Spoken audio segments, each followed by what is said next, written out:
Welcome to Clotheshorse, the podcast that really did listen to Christmas music while writing the script for this episode. And yeah, I mean, it's November. I don't know why I'm listening to Christmas music, but I thought it would, put me in the mood, put me in the headspace, and I think it helped a little bit. Anyway, I'm just going to tell you all that my favorite Christmas song of all is Rockin' Around the Christmas Tree, as sung by Brenda Lee. I definitely break out into song quite a bit at this time of year, even though I don't know if I love Christmas music. I don't know. Anyway, would love to hear your thoughts on that. But that's not what this episode is about. And in fact, it's time for me to tell you that I'm your host, Amanda Lee McCarty, and this is episode 144. It is, in case you'd missed the memo, that time of year again, the winter holidays, also known as the time of year when I put peppermint in everything and sing Rockin' Around the Christmas Tree at inappropriate times. And whether you celebrate Hanukkah, Christmas, Three Kings Day, Kwanzaa, St. Lucia Day, the winter solstice, or like me, some weird combination of both all and none of these, there's an awful lot of gift giving and shopping crammed into about 8 weeks. No matter how you feel about the gifting season, and trust me, I have so many feelings during this time, thanks to a career in retail, a complex family situation, and lots of eco-anxiety.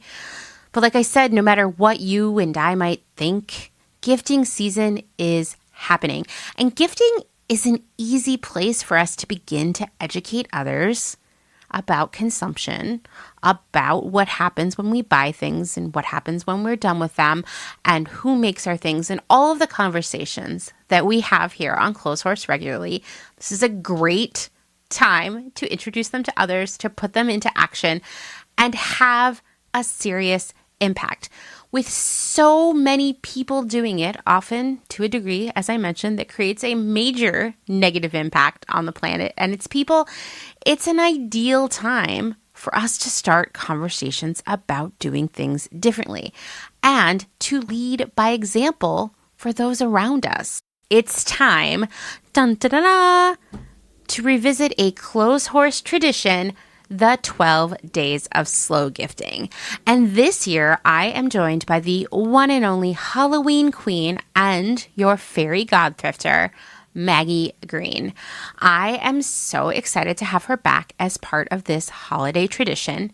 Today's episode is part 1 of 2 because there's 12 days of slow gifting to discuss, and that's a lot of slow gifting. And today, we'll be explaining what slow gifting is, how to have difficult conversations about gift boundaries like no gifts with all the people in your life. Trust me, it gets better with practice. The importance of shopping small and how you can find and support small businesses.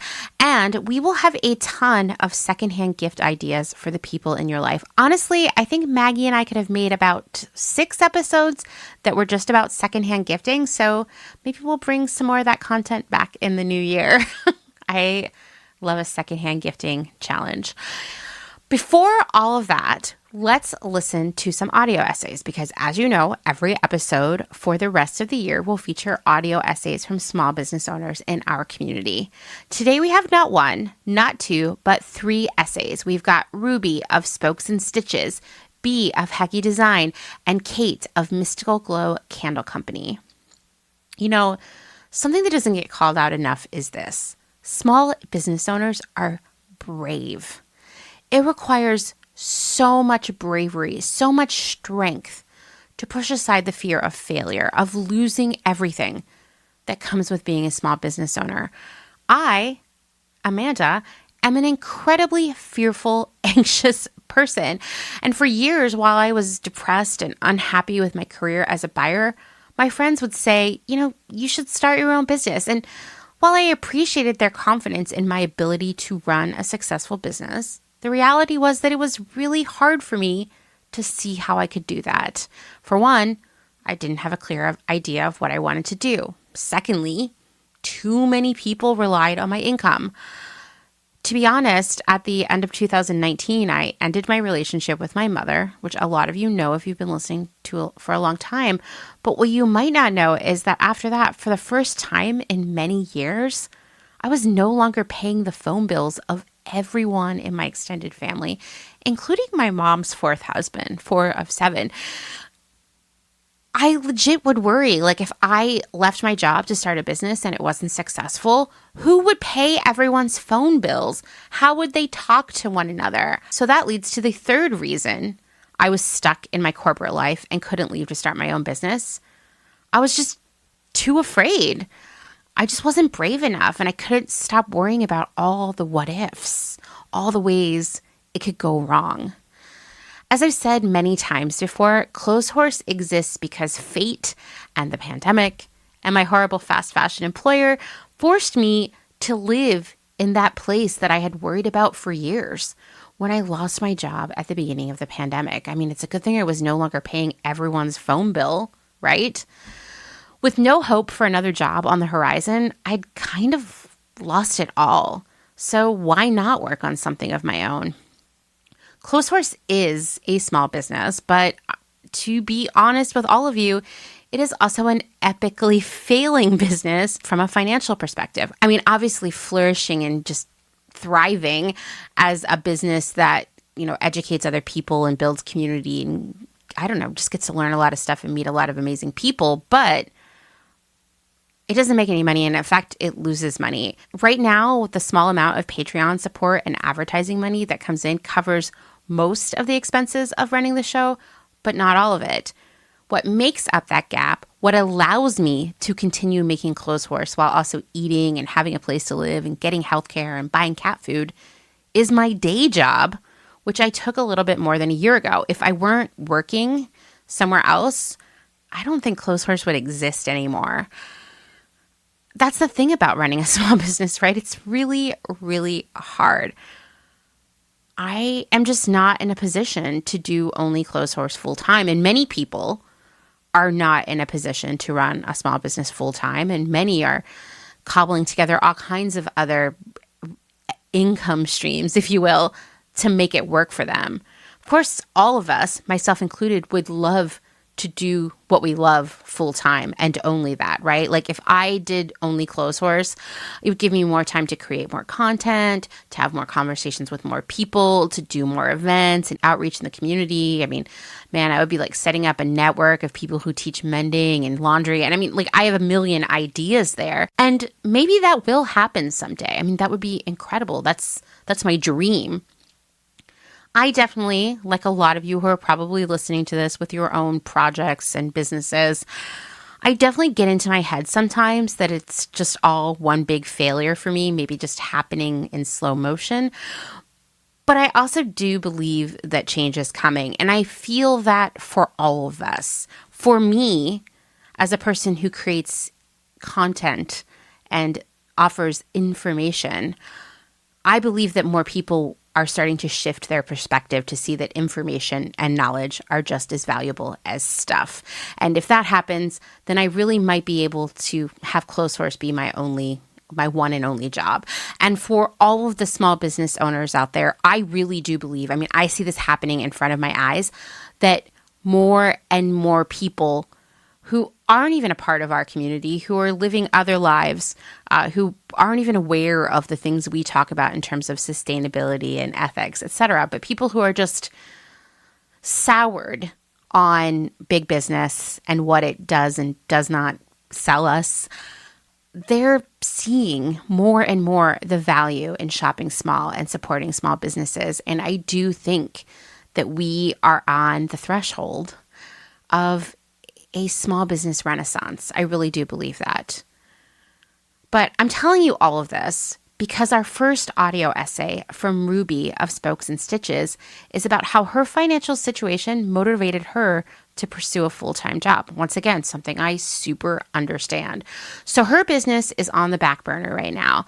And I just think so many of us forget that starting and running a small business requires a lot of money, because in addition to the money you need to run the business, you need money to run your life. And sometimes it just doesn't happen the way we need it to in order to have some level of financial stability. And of course, the ability to rest easy at night. I appreciate stories like this, like Ruby's, and the honesty and bravery required to share them, because business media coverage is so focused on these like unicorn companies that allegedly started from nothing and are now worth like a gazillion dollars. These highly fictionalized like business fairy tales where no one is ever worried about paying their medical bills or getting their car fixed. This kind of nonsense just perpetuates the myth that anyone can be successful in business if they, just work hard enough. And nope, we know that's not true. There are so many things stacked in our favor and against us. Okay, well, with that introduction, let's jump right into the audio essays.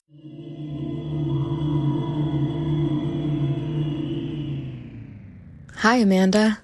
My name is Ruby Gertz, and I am a sewist and pattern maker and educator. In fall of 2020, I was one of the people who quit my high-pressure, underpaid job in art school admissions and started a small business.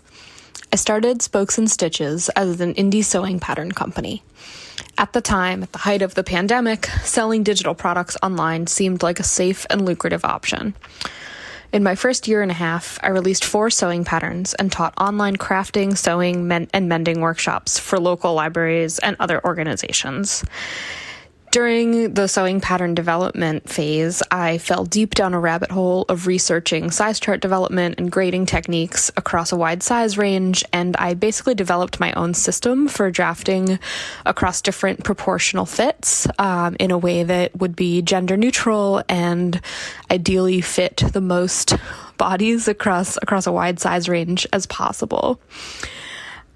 During this time, I also sought out a business course. I attended webinars from my local SBDC, that's a small business development center, and I established relationships with several mentors and professional service providers to help me navigate the murky depths of entrepreneurship. After 18 months of nearly nonstop work and effort towards making my business profitable, I began to recognize the signs of burnout. I knew I had to take a step back and reassess. I decided to declare a 2-month sabbatical, during which I planned my belated COVID wedding and went on a honeymoon trip to Ireland with my spouse. When I returned, I felt energized and excited to reimagine my business as a solar punk atelier, a one-stop shop for beautiful and imaginative custom clothing and costume pieces, sewing lessons and workshops, and mending and alteration services. I was really tired of spending so much time at the computer, especially doing the sewing pattern development, and I really wanted to do work that was more hands-on and actually be making things myself. So I revamped my website and branding, and I began opening up my home studio for these new services. It was exciting, but I still felt like something was missing. I was really lonely, and I was constantly stressed out about money.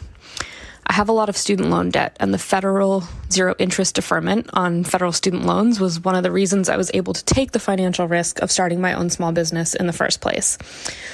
This was a deferment on all federal student loans that was issued during the pandemic, and I believe now has been extended to December of 2022.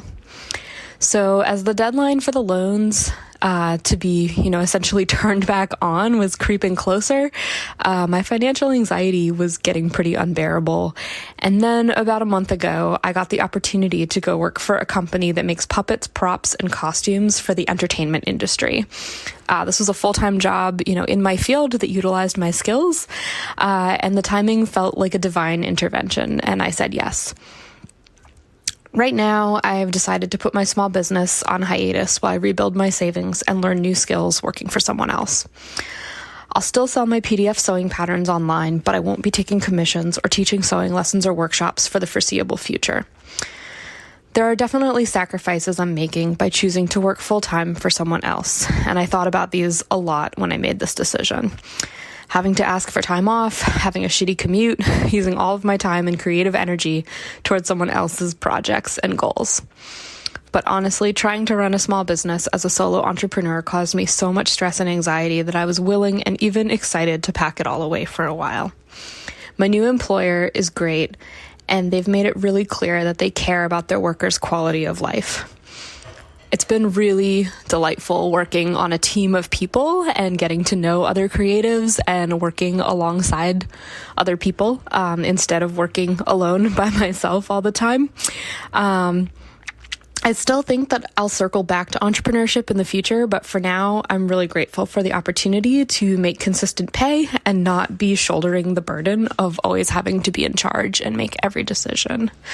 So that's my small business story. You can find me on Instagram as Spokes and Stitches, all one word, lowercase, spokes like the spokes of a bicycle wheel, and Stitches. Thanks again for the opportunity to share my story, and thank you for this amazing podcast that I love listening to in the car on my shitty commute to my new job. Thanks.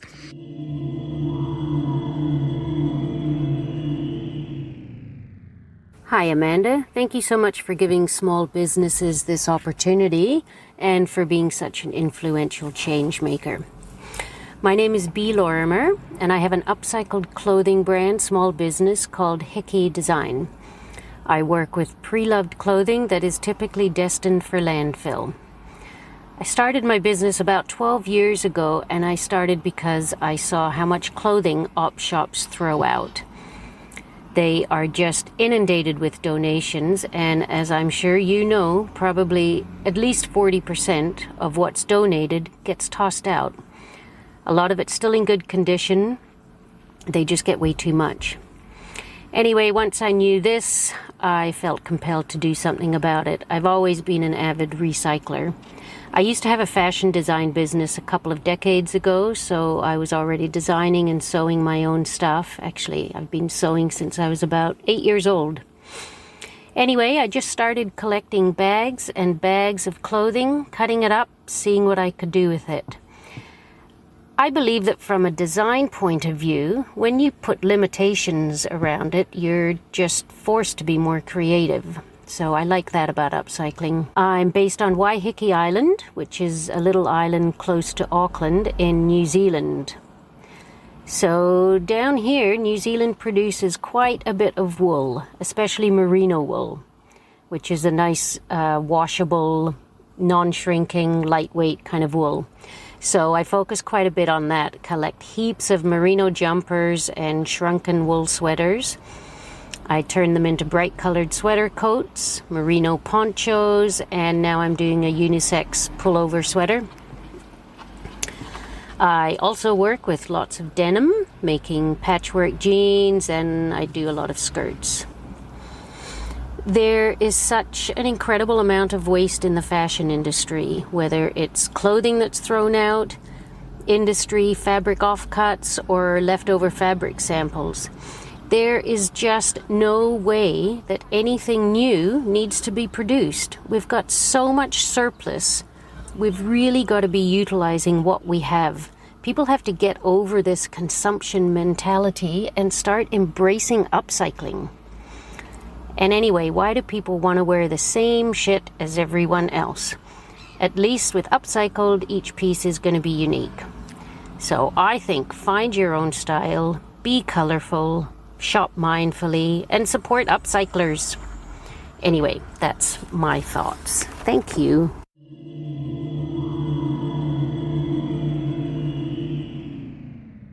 Hi there, my name is Kait Russell, and in the summer of 2020, I happened upon my small business. I had never intended to be a business owner. In fact, I went to college for musical theater performance, and in March of 2020, I was solidifying my contract for my first Broadway show. And the day I was supposed to go in and finalize things, Broadway got the notice that they were closing down because of COVID. And I went back to my home state and really shut down.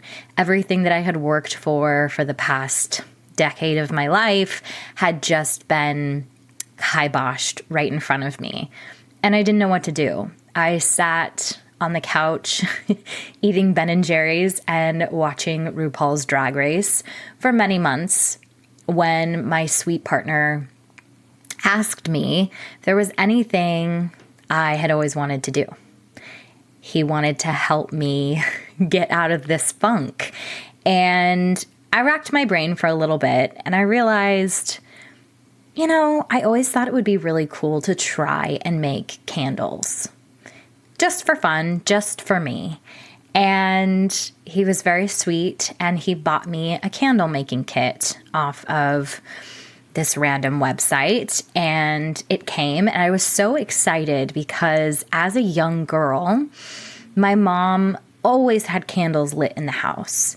For me, that was a sign of peace and safety. I had a bit of a tumultuous childhood, but I always knew that when I came home and the candles were lit, that things were good. So not only am I a lover of candles because the way they smell and the way they look, but for me, there's an emotional component there that I learned, I guess, in my childhood from my mom.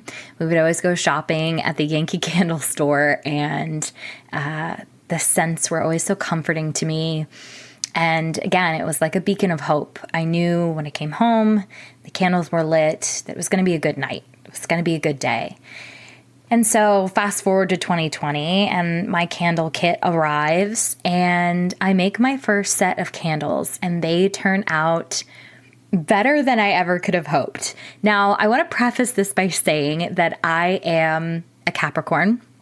And I'm very type A. So you can bet your bottom dollar that before I even opened this candle kit, I was watching YouTube video after YouTube video on how to correctly make a candle. So I wasn't going into this blind, but it's difficult for me to do anything and just wing it, right? So I made my first batch of candles and they were stunning. I decorated them on top with crystals and all sorts of beautiful things. And I thought to myself, I want to share these with the world. At the time, I had a small Instagram following, and I thought I should put these on my Instagram and see if anybody else loves them as much as I do. And sure enough, people were like, where can I buy those? And I thought to myself, buy those? Oh my gosh, people want to buy these? People want to pay money for these? And lo and behold, it dawned on me, maybe I could be a chandler, which is a candle maker. Maybe I could start a small business. Now, when I started my business, I was living in Arizona and it was the middle of the summer. So the first couple months were a little rough. I was using a Google Doc to take orders from people and I was totally out of my depth. Like I said, I did not go to school for business, had no idea how to package things, how to print packing slips, what was the best shipping company to use, how do I even pack these candles? And I ended up packing all of my candles with ice packs because it got to be 120 degrees where I was. And I'm making, like I still do, soy candles.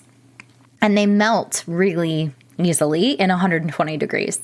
So I remember kind of just winging it. And it gave me this sense of purpose to know that I was creating things that brought joy to other people, especially during this time. We were in the middle of a pandemic and everybody was feeling really down and confused and scared and sort of listless. And here I had birthed into the world these beautiful creations that were making people excited. I sent out my first shipments and started to get some feedback, and people were obsessed. They were just as obsessed as I was.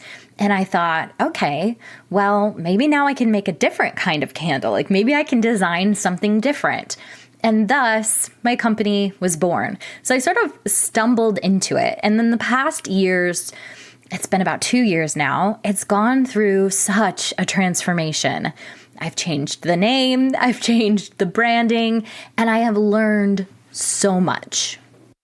And I think the thing that stands out to me the most about being a small business owner, why I feel like it's important for me to continue doing this, is being a small business owner, you get to put the human element back into consumerism.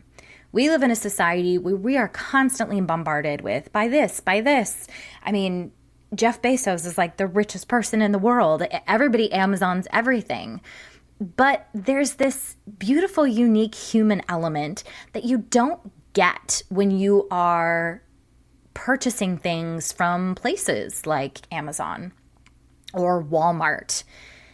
When you go to a craft market or a farmer's market or an antique shop, you can feel the energy in the air. It's palpable, it's exciting. These things mean something, and it makes it all the more fun to buy them. Somebody spent time with this. There was a human being that put their love and energy into this. I can't tell you how many times I've had people say to me, I used to buy all my candles from Target and now I buy them from you or other small business owners, because there's something about connecting with your community that just cannot be found when you are consuming from big box stores. As a small business owner, that is something that has sort of dawned on me. And I think I knew it before, but I don't think that I could speak to it. You know the difference when you are shopping or you're out at a mall and there's like a little store that's owned by somebody and everything in it is like handmade goods, and you walk in and it's like, this is so exciting. There's something exciting about it because it was made for you. It wasn't made for everybody. It was made for you. When you go into a big box store, it doesn't feel like that. These things were made for everybody. They don't care who buys them, as long as somebody buys them. But that human element that comes from small businesses just cannot be beat. And that's why I always tell people who want to start their own businesses, just do it, because there is nobody else out there like you.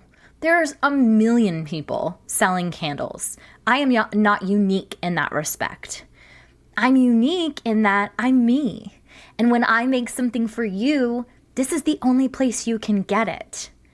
And so I love to encourage people to follow their dreams and create what makes them excited. Because whenever I design a new candle or package an order, I'm excited. And I hope and believe and know that that excitement, that love, and that joy is then imprinted on that product and sent to the person who needs it.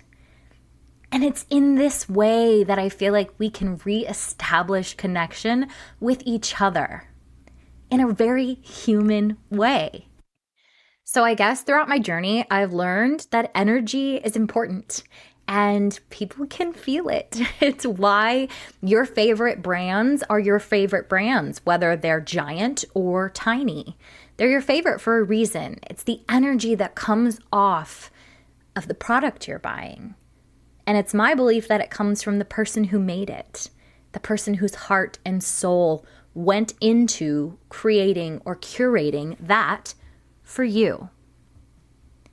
So again, my name is Kait. I run Mystical Glow Candle Company. I make soy candles that are sustainable and clean burning. Most of all, they have spectacular energy. And that is because I will it to be so. Every candle I make with joy and excitement. They are small batch, hand poured. You can find me at Mystical Glow Candle Co. on Instagram or mysticalglowcandleco.com. And to any entrepreneurs who may be listening to this, just do it.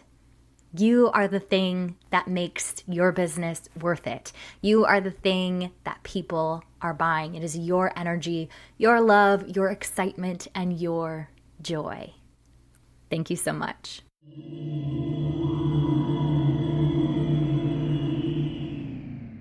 Thank you to Ruby, which, by the way, is Dylan's middle name, a name I love.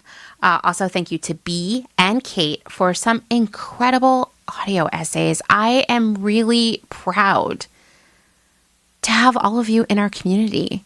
Kait touched on something that I want to just call out again. This idea of loving what you do, of being passionate about it. I have to tell you, that is the advice I give every small business owner I mentor and teach. Create and sell products and services that you love. Do it in a way that aligns with your personal values. Make your brand intrinsically you. Because running a small business is stressful. It's exhausting. It can be all consuming. And if you're spending all of that time and energy on something that isn't exactly you, you're going to get burned out very fast. And you know what? Your customers will notice. Your business is a brand. You are that brand. Your brand should be you. That's something I repeat time and time again. Okay, well, moving along, there's a lot to cover in this episode, so let's just jump right into part 1 of my conversation with the one and only Maggie Greene.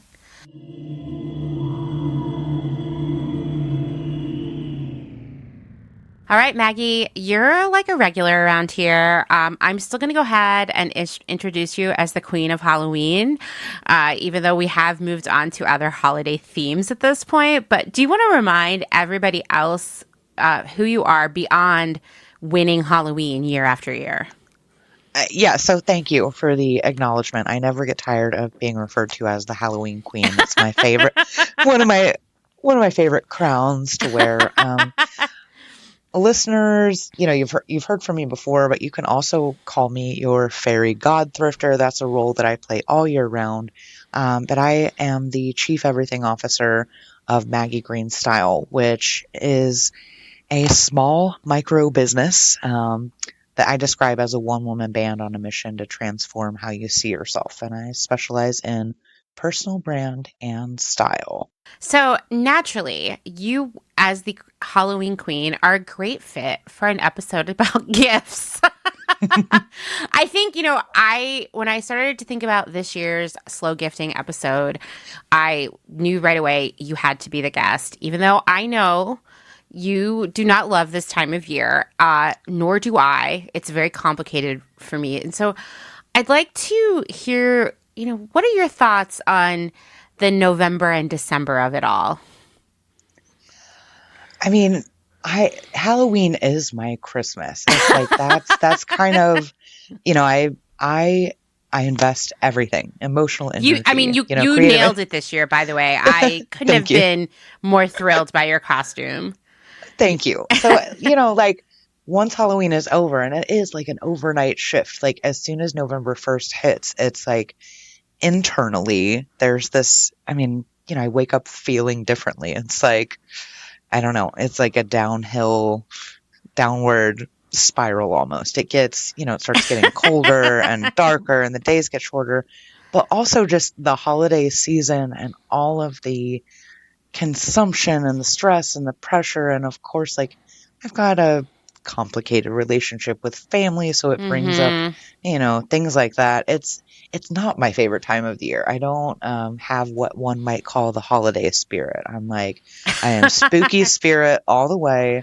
But I'm inspired by the work that you do with Clotheshorse and this specific conversation, because this is a way of like counteracting all of those things that make this time of year a struggle for some of us. So thank you for this opportunity. I'm so glad to have you here. And I will say that most holidays give me far more angst and despair than they do happiness. I love Halloween. Somehow Halloween to me is the purest holiday.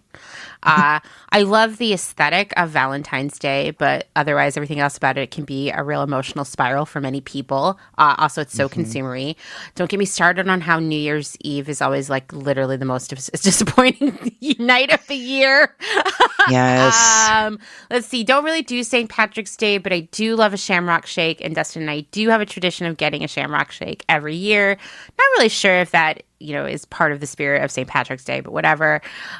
Easter, I love pastels. It's kind of fun to decorate eggs. I have enjoyed some ham in my life. That's what my family would have is ham. But in general, I was raised in an atheist family. So even though we celebrated some of these holidays, it wasn't for religious reasons. So I don't have a lot of connection to it. 4th of July, Labor Day, Memorial Day, all those holidays obviously have great meaning. But it's not like I'm going all out for them. And, when we get into these fall holidays, these winter holidays that are so focused on two things, they're focused on family and shopping. And both of these are really painful things to me. I was telling you before we started that my entire adult life has been working on the front lines of people buying stuff they don't need at the holidays. Seriously. In the beginning, was working retail, and I have talked many times on Clotheshorse about all of those freaking humping dogs that we sold at my first retail job. Just hundreds and hundreds of these, they were called Humphrey the Humping Dog at Christmas. People bought the shit out of them, and that they were in the trash a week later. And as a buyer, my job every year was to think of new ways to get people to buy stuff that they saw and would add as a gift or buy as a gift, but it wasn't really meaningful or special. It was just convenient or on sale or all that was left, right? And it is out of those ashes that the phoenix of slow gifting rises, okay? I love that analogy. That is so vivid and just very, very much resonates with me for sure. Good. So let's talk about gifts for a second, because one thing that, as a person who's worked retail, customer service, any of you who have done this also know this feeling. There is something about this time of year that brings out all of the worst aspects of many people's personalities. And I assume it's because they're so stressed out, right? There's something about these holidays that is super stressful. And I think a big part of that is interpersonal relationships and being forced to hang out with people who maybe aren't great for you at the holidays. Know that feeling well. Yes. Sure you do too. But I also think people are so stressed out about Christmas shopping or just holiday gift shopping as a whole. It seems like people are the closer we get to the holidays, the more they are on that brink of just losing it. Yeah, they push it, they kind of put it off through the year, right? And then there's just this mad dash, oh shit, the clock is ticking.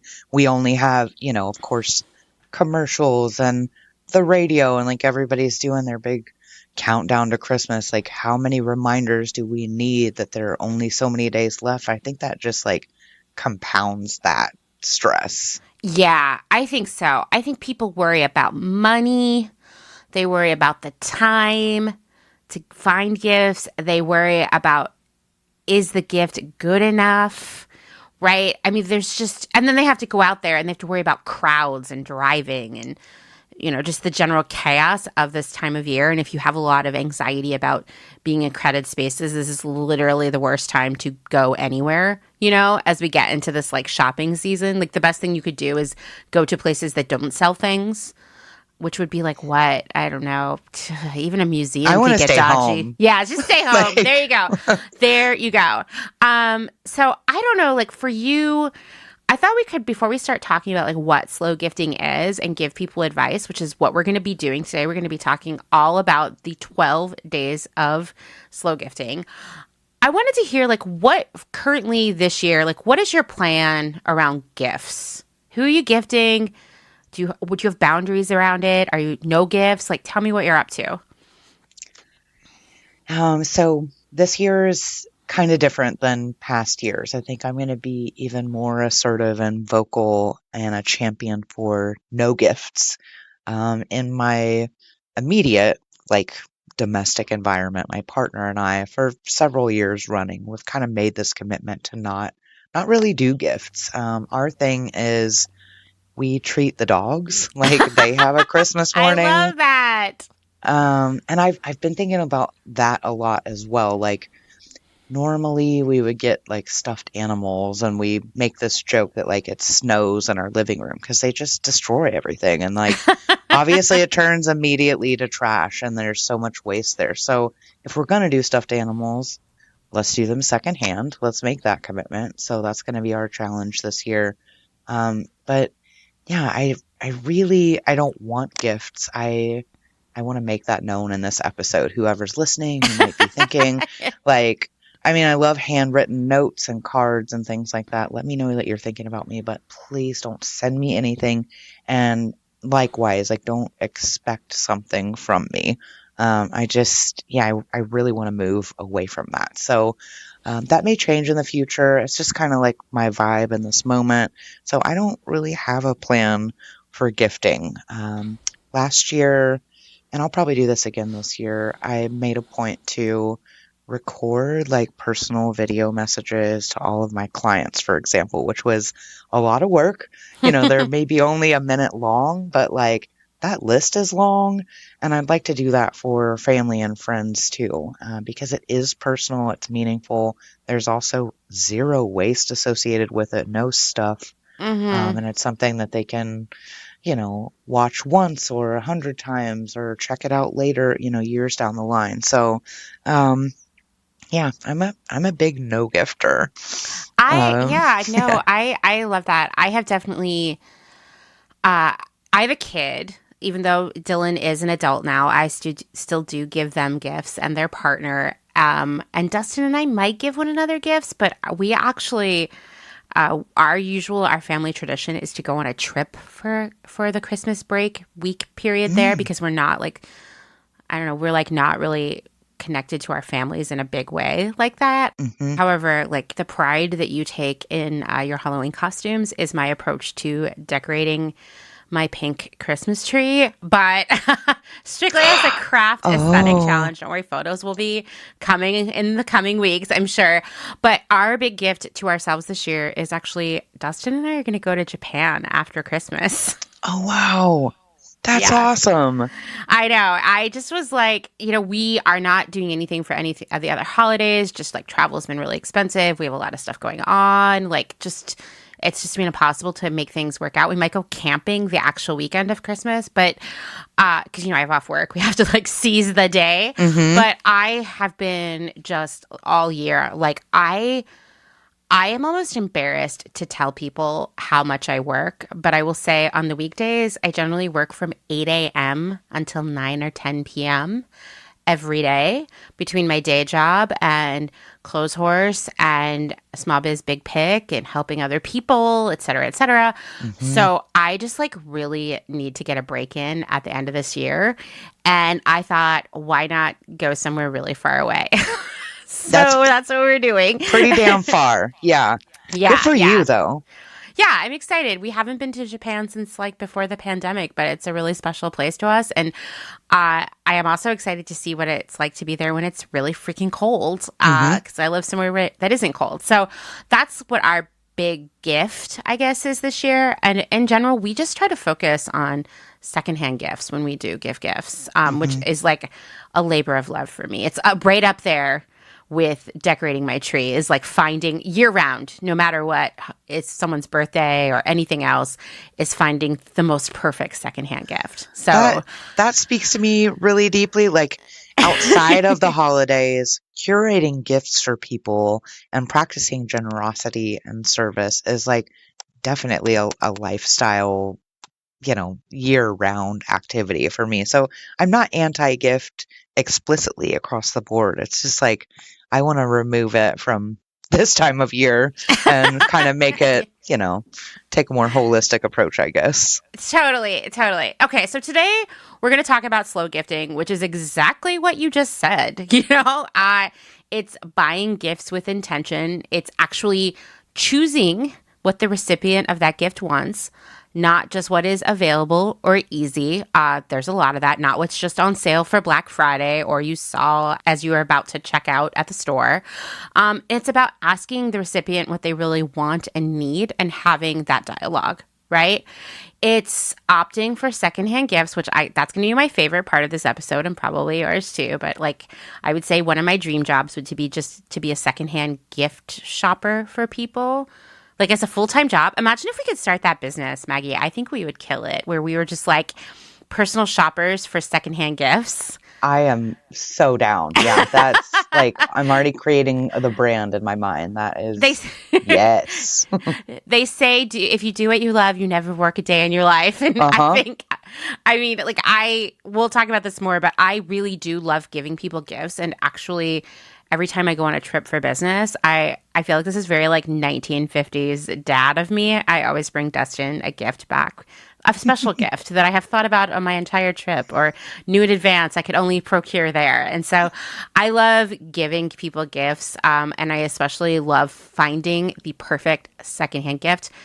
Wait until you hear about what I did for our anniversary. We'll get there. But secondhand gifts or items from small brands and makers, like really shopping our values, even when we're talking about shopping for gifts for other people. And of course, like shopping locally when possible as part of that. I actually think that the mad dash to buy so much shit on sale or just a lot of it in the first place has stripped gift giving and the holidays of a big chunk of joy. You know, to talk about thinking about gifts in a different way or even no gifts at all is not anti-holiday. And I cannot say that enough. This is not the war on Christmas or whatever people talk about when they talk about the Starbucks cups changing. Like this is really leaning into like what they call the reason for the season, right?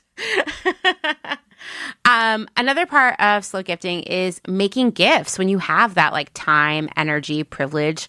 Once again, the time and energy are the privilege. But if you can do that, I think that's a really amazing idea.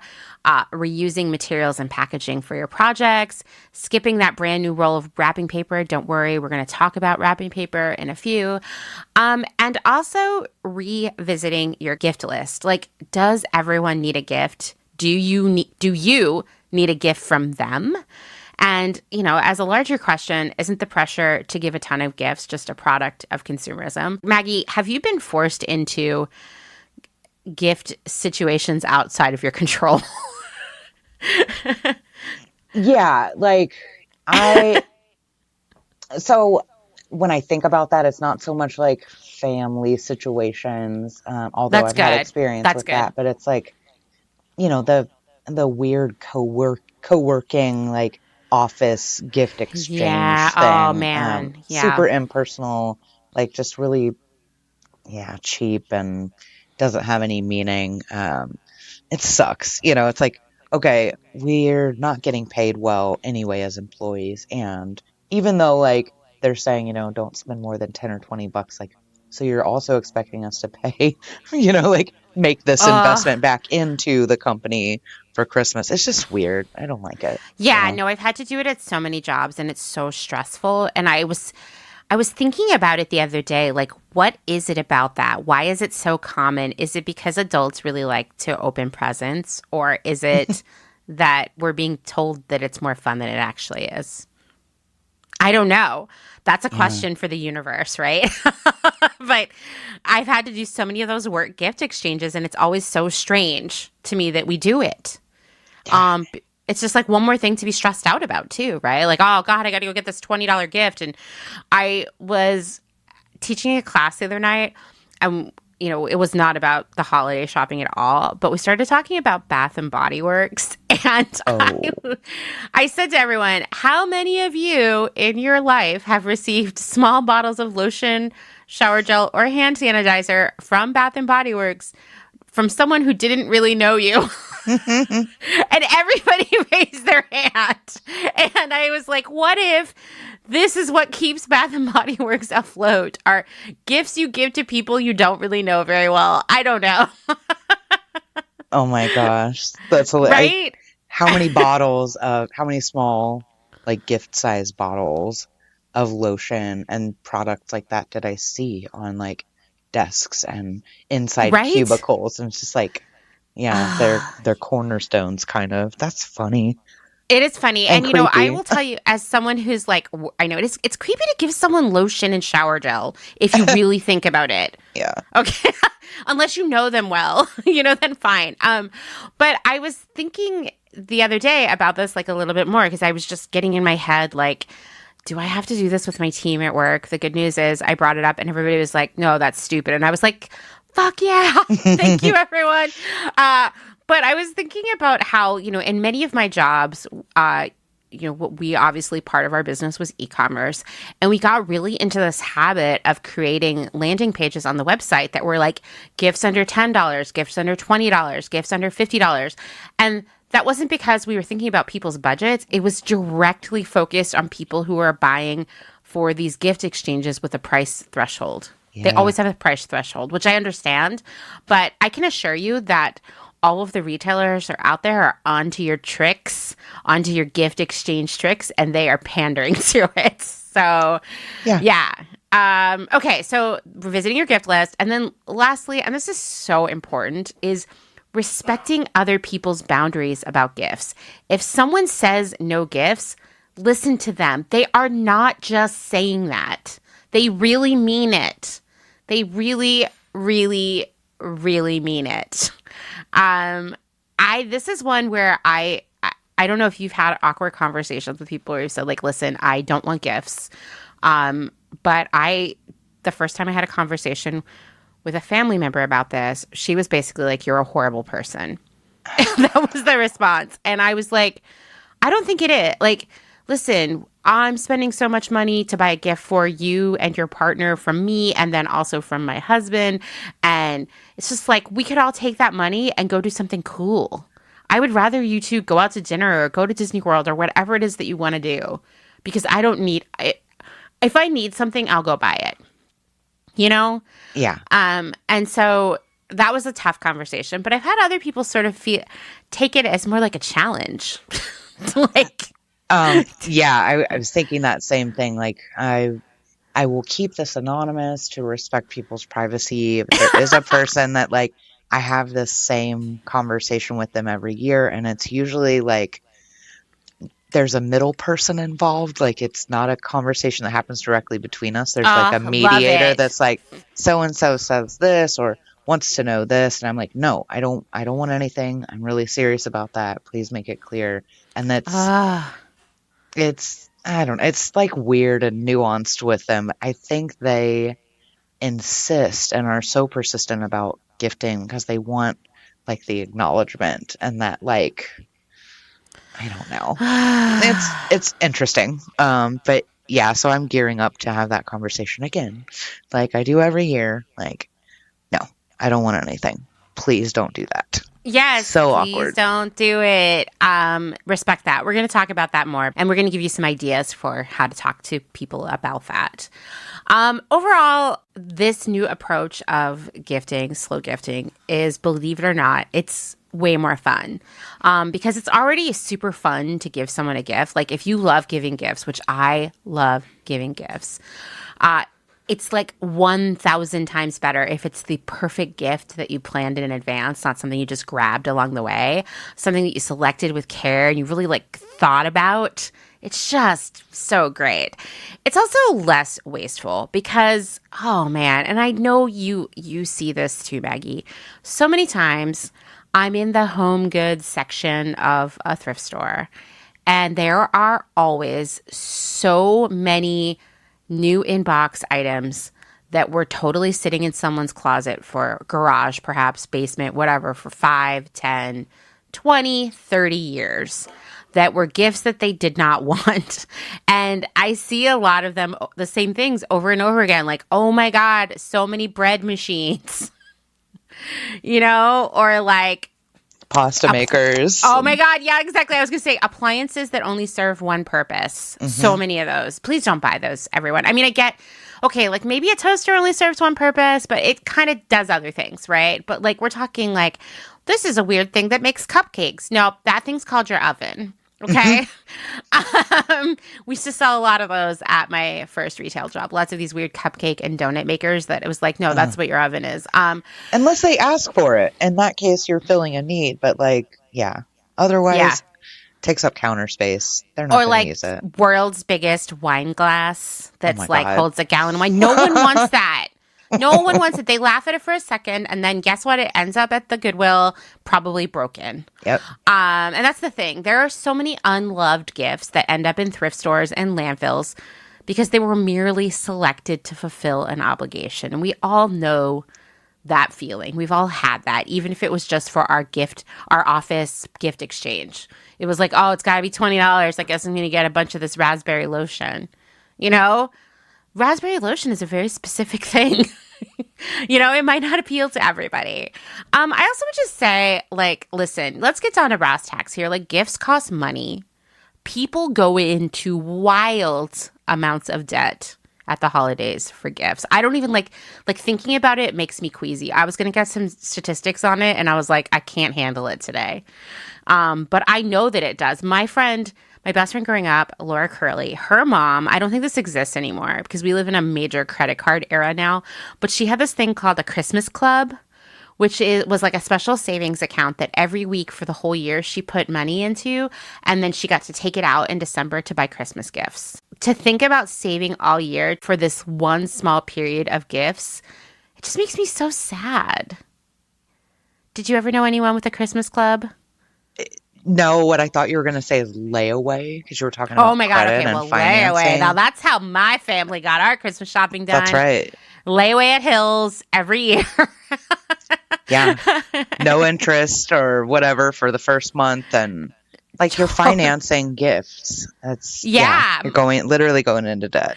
My grandma had a layaway everywhere. And so since I was her favorite and her number one errand running partner, there was a several week period like in December where all I would do is go around town with her picking up her layaways. And the day that we would wrap all of the gifts, it would be like 10 hours of just wrapping, fueled by Pepperidge Farm coconut cake.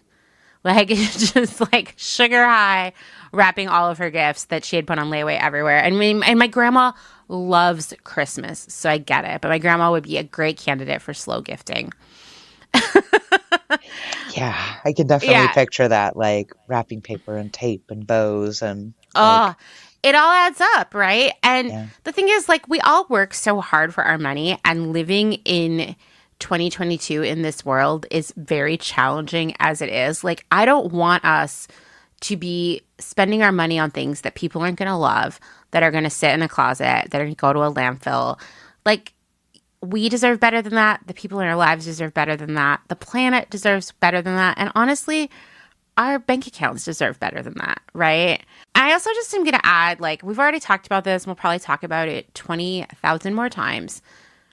No gifts is fun, okay? Like, trust me. It's great for everybody to just save their money for something special, to get themselves what they want or need, to go on a trip. Like, I'm going to go to Japan. Do the same thing for the other people in your life. I will tell you, I've had conversations with people where I'm like, I don't want to do gifts, and they are horrified. They think that I need more therapy, that perhaps my childhood has turned me into a rotten Scrooge of a human, or that I don't trust them to pick out a good gift for me. But really what I'm genuinely saying is, like, I have all the things. Don't worry. Like, get all the things for yourself, you know? Yeah. Let's bake cookies or sing songs or make decorations or do all these other things together. That's going to be way more fun than the, like, 5 seconds of unwrapping a package. Maybe, you know? Yeah, exactly. Let's spend some time together, you know? Yeah. That's true. Exactly. I mean, like, even when I think about growing up, obviously, I'm sure you felt the same way. Like, Christmas Eve was like, will I sleep tonight? Did your family open gifts on Christmas Eve or Christmas Day? Usually Christmas Day, but we often would open one on Christmas Eve. We could have totally one. Me too. Yeah. Me too. Okay. All right. And you'd go to bed that night and you'd be like, gotta go to sleep. But like my brother and I would be up, it would still be dark outside, right? We'd open our gifts. I was always like really slow about it because I wanted to like savor that feeling. I'm totally that person who would only let myself scratch and sniff stickers just a tiny bit every time so they would last as long as possible. Oh, I'm totally that person. But my brother would blaze through them, and then we'd be done with the gifts, and then it would be like, oh, now what? And the most fun Christmases that we ever had, actually, we all went to the movies. And it's like I remember the movies we went to see more than I do the gifts. Mm-hmm. And just the experience of going to the movies with like all my cousins or something. It felt like so fun, you know? So no gifts does not mean no fun or no happiness or no love or no good times. I promise.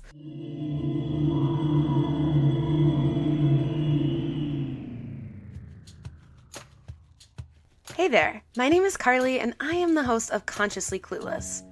This is the podcast where you come to because you want to learn how to live a healthier life, how to live more sustainably, how to take your everyday actions and make them work for you and the planet. Sometimes it feels like maybe you've got some of this figured out, and other times you probably feel lost. That's why I'm here. Together we'll learn how to live happier, healthier lives without the need to be perfect, and always allowing a little space for cluelessness on this journey to living a more conscious life. Go to consciouslyclueless.buzzsprout.com/share to find your favorite listening app and take a listen to Consciously Clueless. I can't wait to connect with you.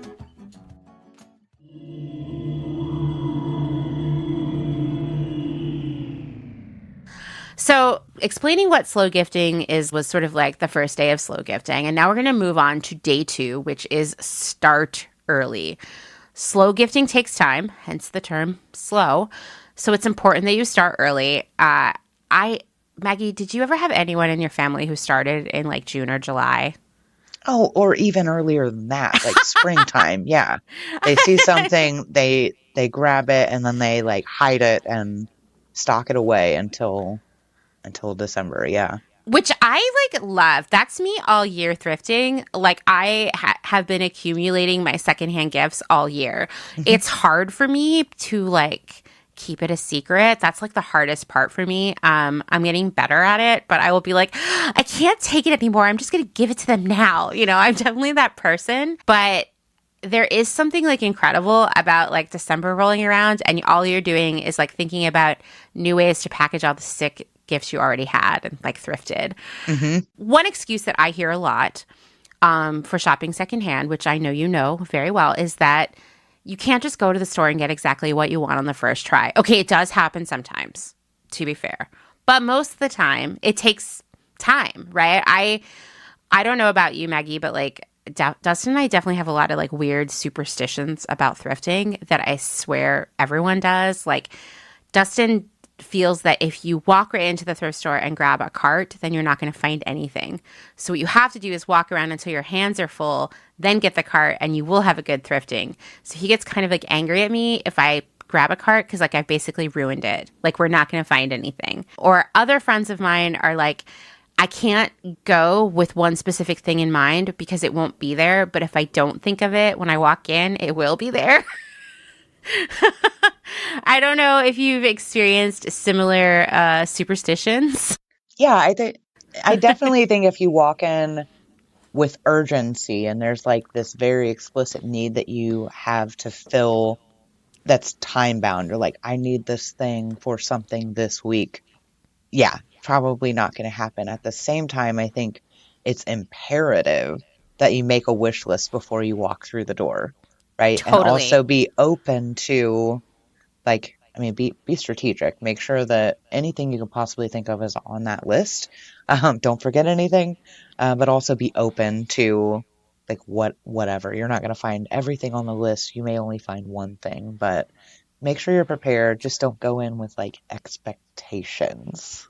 I think that's a great way to put it.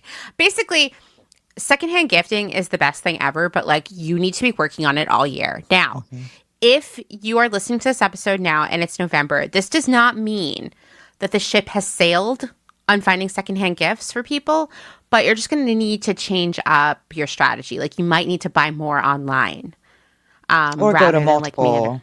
Go to multiple spots. Exactly. Yeah, like take a whole weekend where you focus on it. It's kind of actually really fun and it gives you that shopping montage from an 80s teen movie feeling without actually having to go to the mall. Thank goodness. Thank goodness, right? So that's like secondhand shopping. Obviously takes some time. Also, if you're going to order from makers or artisans, Etsy sellers, order early. And I mean like right now. to ensure online delivery. And you're going to save yourself and almost kind of more importantly, the maker, a ton of stress because every year, the USPS, this is like their busiest time of year.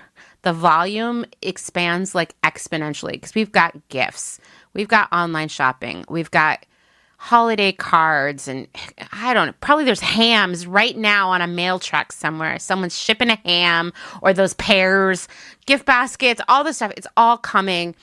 USPS, UPS, FedEx. And so like things slow down and things can get lost.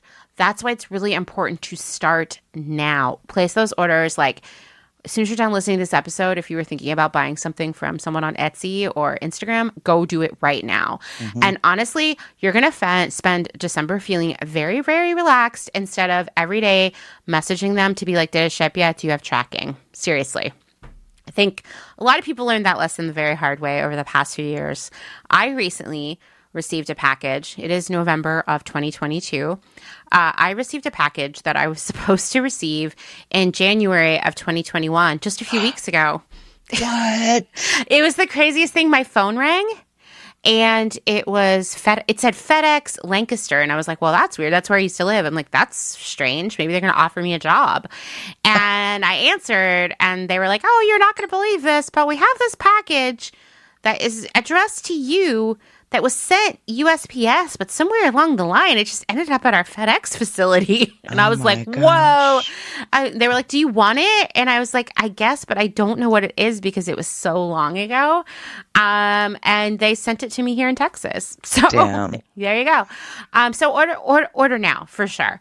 Also, like makers need time to order and receive supplies to make your gifts, so it can help them feel slightly less stressed if you order from them now. And another reason you want to get your slow gifting started like right now is that if you're going to be changing up your gift traditions, you need to have those conversations immediately. So some of these conversations are weird. Some of them might take a couple passes to get them right. If you're going to have whether that's like a no gift holiday or you want to define boundaries around gifts, like nothing over $20, only secondhand, no Amazon, any of your other values, you've got to have that conversation now, like right now.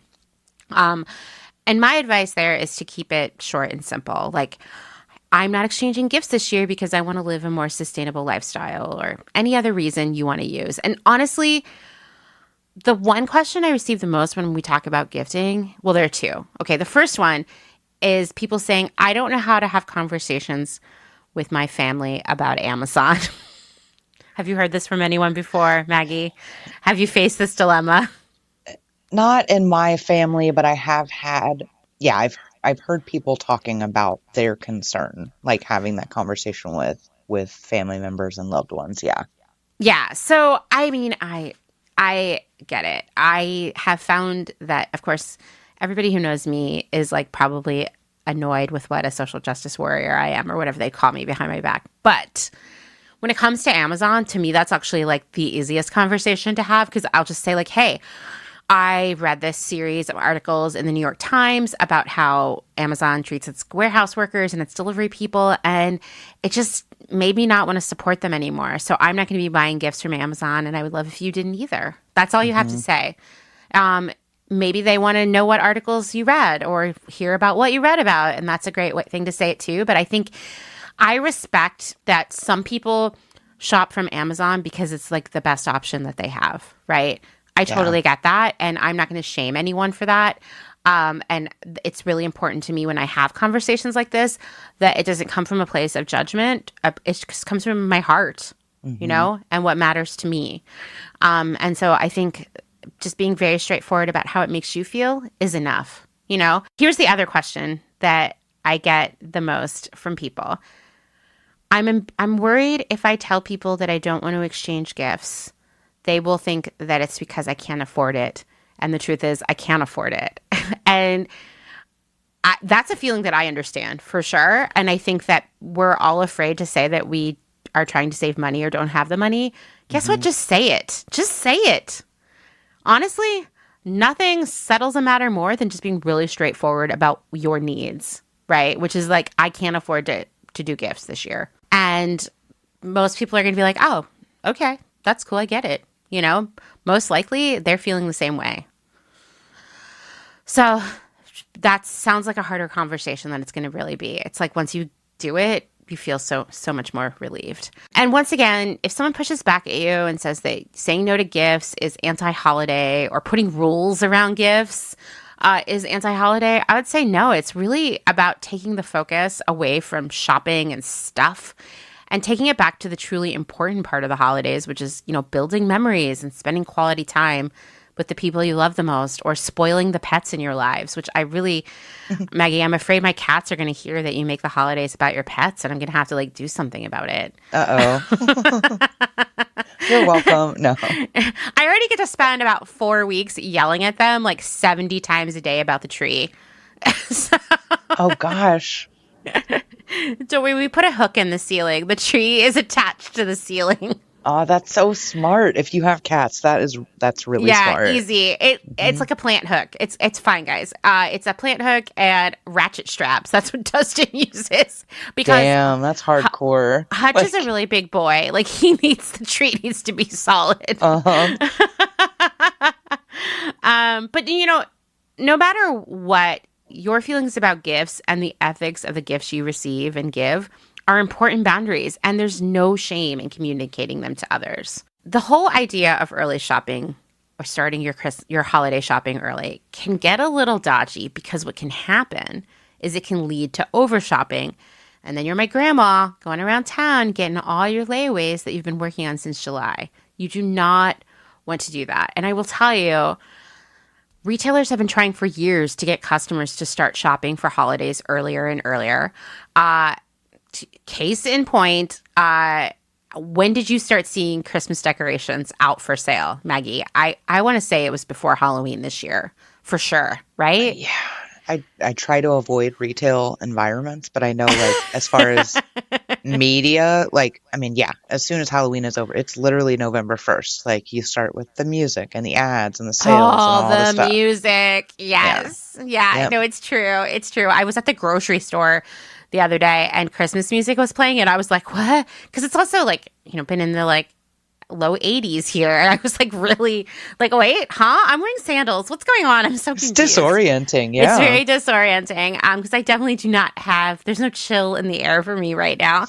But yeah, like, I will tell you, like, I see the posts. Oh my gosh. Like, there's one subreddit that I follow, but it gives me a lot of anxiety, where people snark about crafting. And it gets really dark sometimes, but people were like freaking out about going to Joann and Michael's and seeing Christmas stuff out there in like August or September. And I was like, here's the deal. I mean, I didn't say this, but like, it's something I know far too well. They wouldn't be putting it out then if people weren't buying it. That's the thing. Maybe you're not buying it, but someone is. And that is why they are putting Christmas stuff out in the summertime. Because someone's like, oh my God, I got to get it now, you know, which is so foolish at Joann or Michael's, because you know there's going to be a coupon coming. But definitely this is why this stuff starts appearing earlier and earlier. And the reason that retailers want you to start shopping early is not because they want you to have a relaxing December, or that they want you to get the pick of the litter for the gifts for the people in your life. It is because their hope is that you just keep shopping for the rest of the year. That you're like, oh my God, I'm just going to keep buying more and more gifts and then stuff for myself. And there's been this sort of like holiday creep for a long time with Black Friday and associated deals. Like, I have never waited in line for a Black Friday sale. Have you? Do you know people who do? Only when I was a journalist. I worked for the local newspaper, and I was put on assignment to capture the intensity of the moment, like at this like retail strip mall. But no, I've never gone as a consumer and waited in line. Hell no. There's part of me that like wants to do it just to like talk to people, but I also just like sleeping, so it's like a trade-off. I'm going to sleep instead. But you know, Black Friday used to really be this thing that literally only happened on the Friday after Thanksgiving. And then we slowly started to be like, okay, the whole week of Thanksgiving, we're going to have deals, special deals. And then it was like, okay, just for the 2 weeks around Thanksgiving, we're going to have deals. And then it was like, I want to say that Amazon was starting it in October this year. Like, it's a whole season of deals, and it's designed to just get you to keep shopping and like not think about it, but to get caught up in the rush of deals all the time. I actually did some research last year that found that people who start shopping earlier, as in like well before Thanksgiving, will spend 23% more than people who wait until after Thanksgiving. This is the reason why we see the product arriving earlier in the stores and the sales starting earlier, because you will buy more than you need. Retail knows that, don't they? They know that. They know it. Yeah. Yeah. And we're going to talk more about Black Friday in a few and all these other deals, because like the deals are coming. I feel like the moment like the clock passed 11:59 p.m. on Halloween, suddenly my inbox was just flooded with like all the deals already. Yep. And it's been like nonstop. Like retailers I didn't even know I subscribed to were suddenly like sending me deals. And like, listen, there's nothing wrong with like, finding a good price on something that you wanted or needed, but it's important to stay organized so you're not getting like caught up in all of the excitement, the rush of the deals. Gift yourself the gift of unsubscribing too. Like there's seriously nothing wrong with that. Unsubscribe, unfollow, do all the things. Protect yourself, Mm-hmm. All right, so the third day of slow gifting is shopping small. And there are many very good data points to encourage you to shop small. Small businesses have a major impact on their communities. According to the U.S. Small Business Administration, when you spend $100 at a small business, $48 stays in the community. If you took that same $100 to a big box store like to Target or Best Buy or even Amazon, only $14 stays in the community. And that's bad, Like we want this money to be circulating in our community so we can create these robust economies. Also, this was really interesting to me. As someone who's been laid off by several large companies in my career, small businesses create jobs in a way that big businesses do not. Since 1995, more than half of the jobs in the United States were created by small businesses. I thought that was amazing. It's a huge impact. Yeah. It's a huge impact. Small businesses redistribute wealth. I mean, I cannot emphasize that enough. We already know they're hiring people, they're keeping money in their community. But right now, I mean, we know this. A few huge companies rake in most of the money. Amazon, Walmart, Zara, etc. And they make billionaires of their founders and CEOs and pay lots of other money to their shareholders. Imagine breaking up that wealth into hundreds of thousands of small businesses instead, because I think we all can agree that we don't need billionaires. I'm not really sure what billionaires do for the world other than like make elections dodgy and buy Twitter and do things with Twitter. We don't need them. What we need is a lot of people living good, healthy, happy, productive lives. And that really breaking up big business is a major part of that. I cannot emphasize enough that it's too late for the biggest companies out there to magically transform into sustainable, ethical brands, because exploitation and waste are built into their business model. Like Amazon is a prime example, and I'm not like, oh my God, did you hear that pun? Amazon is a prime example. Oh, that was good. Dang, good. Brought to you by Amazon. No, Amazon is a great example. Even though I'm not picking on them, it's just like really transparent, because I think in the past couple years, I like to think we've learned more and more about how dysfunctional that company is and how bad they are to their employees, like in all regards, whether like corporate employees, people working in the warehouses, the delivery people who are like peeing in bottles because they can't take bathroom breaks. We now know in a pretty major way that Amazon is not good to the people who work there. And I also would say that like a lot of the stuff you buy from Amazon is, for lack of a better adjective, often really janky, right? It's like disappointing, or it's like a knockoff or whatever. I think by now we're starting to realize that like for Amazon to function and be this massive company, it has to kind of like dispose of its ethics, right? And that's just baked into the entire business model of Amazon. It's always going to prioritize profits over people. getting to them to change their ways would mean literally dismantling the entire company and rebuilding it. And that's just not going to happen. But small businesses can constantly make changes to be more sustainable, to be more ethical, to be an important part of their communities because they are small. They have that freedom to pivot. The analogy that I always like to use is that like turning around a bike is really easy. That's what a small business is. But turning around a cruise ship, that's big business. Like from what I've heard, it can take a day or several days to turn a cruise ship around. In the case of big business, we're talking like decades, you know? I just think it's so important that we shop small whenever we can, even though sometimes, like, I'm willing to admit it is not as convenient as getting on an app on your phone and having vitamins and cat food and ring lights and whatever else you order showing up later that day. Like, I get that, but I also think that we need to accept that perhaps convenience is not a human right. Definitely a privilege. Definitely a privilege, right? But I do think that our sense of like convenience or what is inconvenient has been really skewed in the past couple of decades. Like I was thinking about, I mean, you know this, when you were a kid and you wanted to get a book at the library, you'd have to go to the card catalog and like pull out the drawer and like look it up and be like, okay, it's on shelf 7A. Now I got to go find that, right? But like now you don't have to do things like that. But is that inconvenient to go on that search? Not necessarily. No, I think our standards have changed. Just like our right? attention spans over. Yeah. Yeah. I remember when I was a teenager, the thing that kept being thrown out there is that, like, thanks to MTV, all the young people had no attention span. And I am like, you just wait. like, because right now we're still watching the same video for 5 minutes. Wait until, like, videos are 30 seconds long on TikTok. Just wait. Okay, so let's talk about where and how to find small businesses, because I think this is like a sticking point for a lot of people. They're like, I don't know how to shop small. It does take a little bit more effort, I guess I would say. It's about as inconvenient as using a card catalog. You know, first off is like check out your friends and family, because there are definitely small businesses within your circle. Like Maggie, how many friends do you think that you have that own a small business? 12, 15, 20. A lot, right? So start with them, right? Because then you're like actually seeing the money make an impact right in front of your eyes.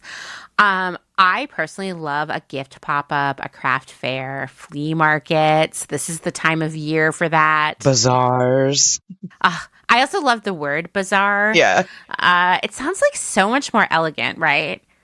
Oh, I'm going to the bazaar. Mm-hmm. You can also find small businesses online, and it's not that hard. Instagram, Etsy, Depop, Witchy, all these other online platforms where you are buying something from a person, that is shopping small. Google Maps is a great place. Like, I think if you're specifically looking for gift cards, gift certificates to restaurants, cafes, salons, other services, Google Maps is your friend. And I would also just say, like, ask your friends for suggestions too. I think we all follow a lot of small businesses on social media, but sometimes thanks to the algorithm and I guess our low attention spans, we might forget. If your city has a free weekly newspaper, they are always filled with gift guides and local business suggestions at this time of year. It's like a tradition, you know? Can you think of any other things I missed, ways to find small businesses? Not really. I was just thinking like local, right? Like the closer to home you can get. I mean, there might be one right outside your door, right? Like within blocks of where you live. Yeah, look around you. And even when you're doing searches online, you know, whoever the gift recipient is, like narrow it down to their community and see what's around. Definitely. Especially if you're going to like get them, like I think it's always nice to get on Google Maps, look up like where the recipient lives and find an awesome restaurant or bakery or cafe near them and get them a gift certificate for there, because they might not treat themselves to that on their own. And it feels like, wow, this person really knows me and cares about me, which you do. Yeah. So like do that, you know? So the other thing I hear a lot is like, listen, I would love to shop small, but I don't have any money. A feeling I understand far too well. But you can support small business without spending any money at all. One is recommending your favorite small businesses to friends, using the gram to its full potential by liking, saving, and sharing posts from your favorite makers, sellers, and small brands. Also commenting on their posts, tagging friends. I kind of love at this time of year, and I encourage this so much for people to sort of start, like, we all have so much influence on the people around us. Like, start kind of creating your own gift guides and stories to like brands you think are really cool that people should shop. I think that is awesome. And I love when I see friends of mine doing that, because I'm like, oh, noted. I'm going to get them that, or I'm going to check this business out. Because small businesses don't have marketing budget, particularly that a lot of these big brands have, we don't see them on social media, unfortunately, right? And one way we can see them is by sharing them with other people. Right. Also, I don't know about you, Maggie, but I love reading Google reviews.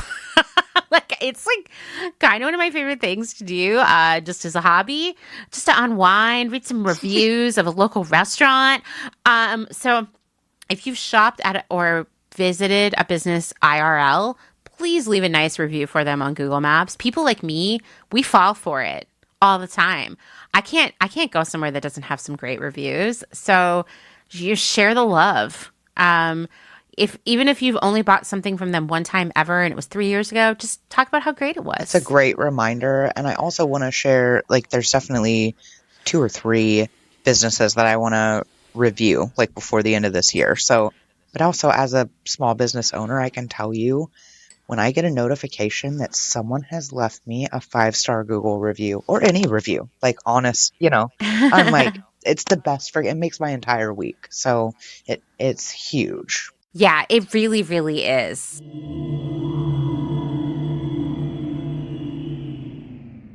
Let's take a moment to thank some of the incredible small businesses who keep Clotheshorse going via their generous Patreon support. Selena Sanders, a social impact brand that specializes in upcycled clothing using only reclaimed, vintage, or thrifted materials from tea towels, linens, blankets, and quilts. Sustainably crafted in Los Angeles, each piece is designed to last in one's closet for generations to come. Maximum style, minimal carbon footprint. Shift clothing out of beautiful Astoria, Oregon, with a focus on natural fibers, simple hardworking designs, and putting fat people first. Discover more at shiftwheeler.com. Late to the party, creating one-of-a-kind statement clothing from vintage, salvaged, and thrifted textiles. They hope to tap into the dreamy memories we all hold. Floral curtains, a childhood dress, the wallpaper in your best friend's rec room. All while creating modern, sustainable garments that you'll love wearing and have for years to come.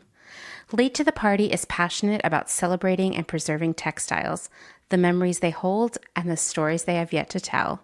Check them out on Instagram at Late to the Party People. Vino Vintage, based just outside of LA. We love the hunt of shopping secondhand because you never know what you might find. Catch us at flea markets around Southern California by following us on Instagram at vino.vintage so you don't miss our next event.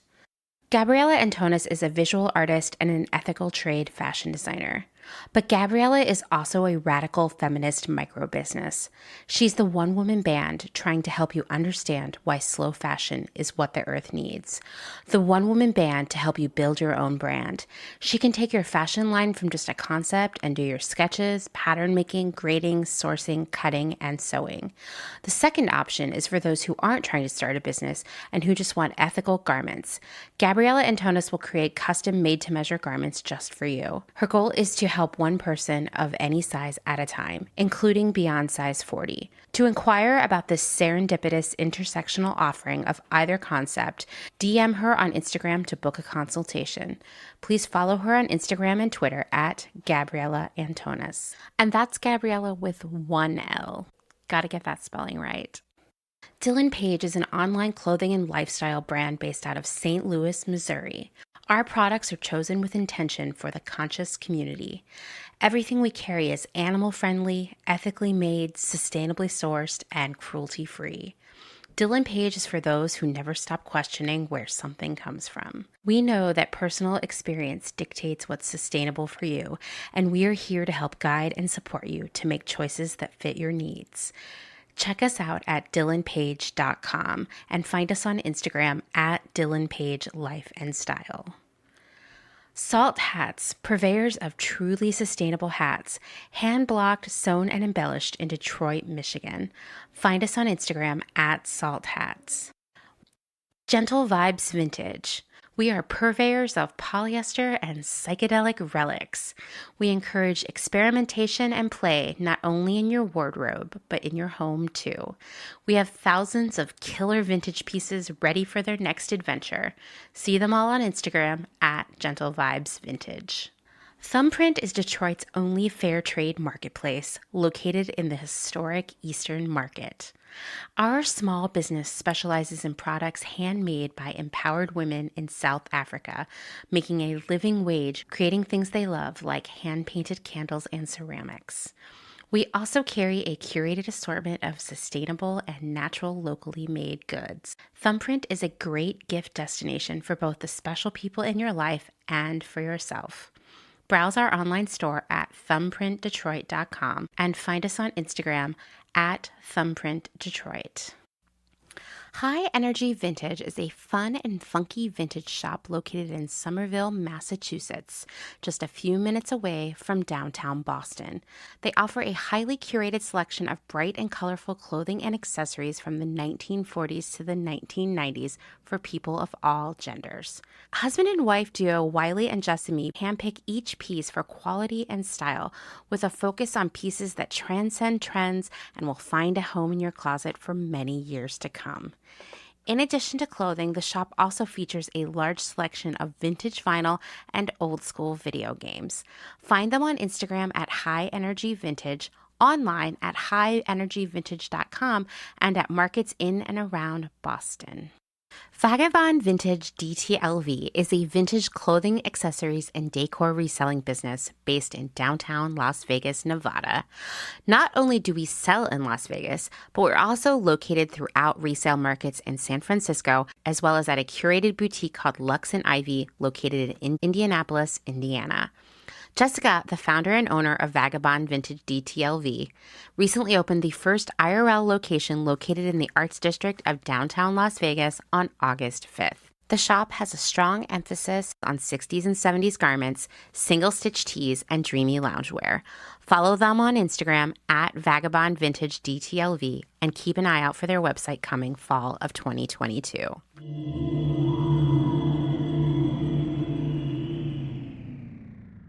Now, the moment we've both been waiting for. It's the fourth day of slow gifting. It is secondhand gifts.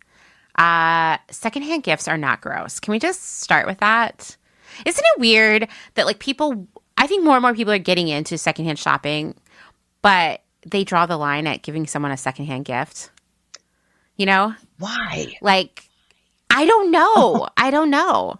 But I hear this from people, and it's like, I don't know if they're worried that the person will be grossed out by it or think that they were being cheap. I think that we worry way too much about things that no one who receives that gift is going to think, you know? I think that people do pick gifts because they want to create an image of themselves as well. It's a very complicated thing, but I can assure you, if you give someone a secondhand gift, they're just going to know you're really cool and thoughtful. So when I talk about secondhand anything on social media, their mind goes straight to thrift stores, which is true. It is a place that you can find secondhand gifts, but there are so many other places. And I have to take a moment and say how much I love an antique mall. I thought that antique malls were for Martha Stewart, wealthy ladies who had a shabby chic home, right? Mm-hmm. But actually, most antique malls are booths that are just individual sellers, individual small businesses selling secondhand stuff. I think the word antique implies, I don't know, Louis XIV furniture or something. Sophistication or something. Right. Yeah. But really, it's just a great place to find a lot of curated secondhand stuff all at once. I love an antique mall, and they're generally pretty affordable. There's another version of it. They're called peddlers malls. It's the exact I same, love the exact same format and the same kind of like Uh-huh. layout. But I think it's more of a Mhm. regional reference. So if antique is a little too fancy, you can totally look up peddlers malls. I love the word peddler. It feels so like I don't know, like 1800s, like just a different time where people were peddling Yeah. things, peddling their wares.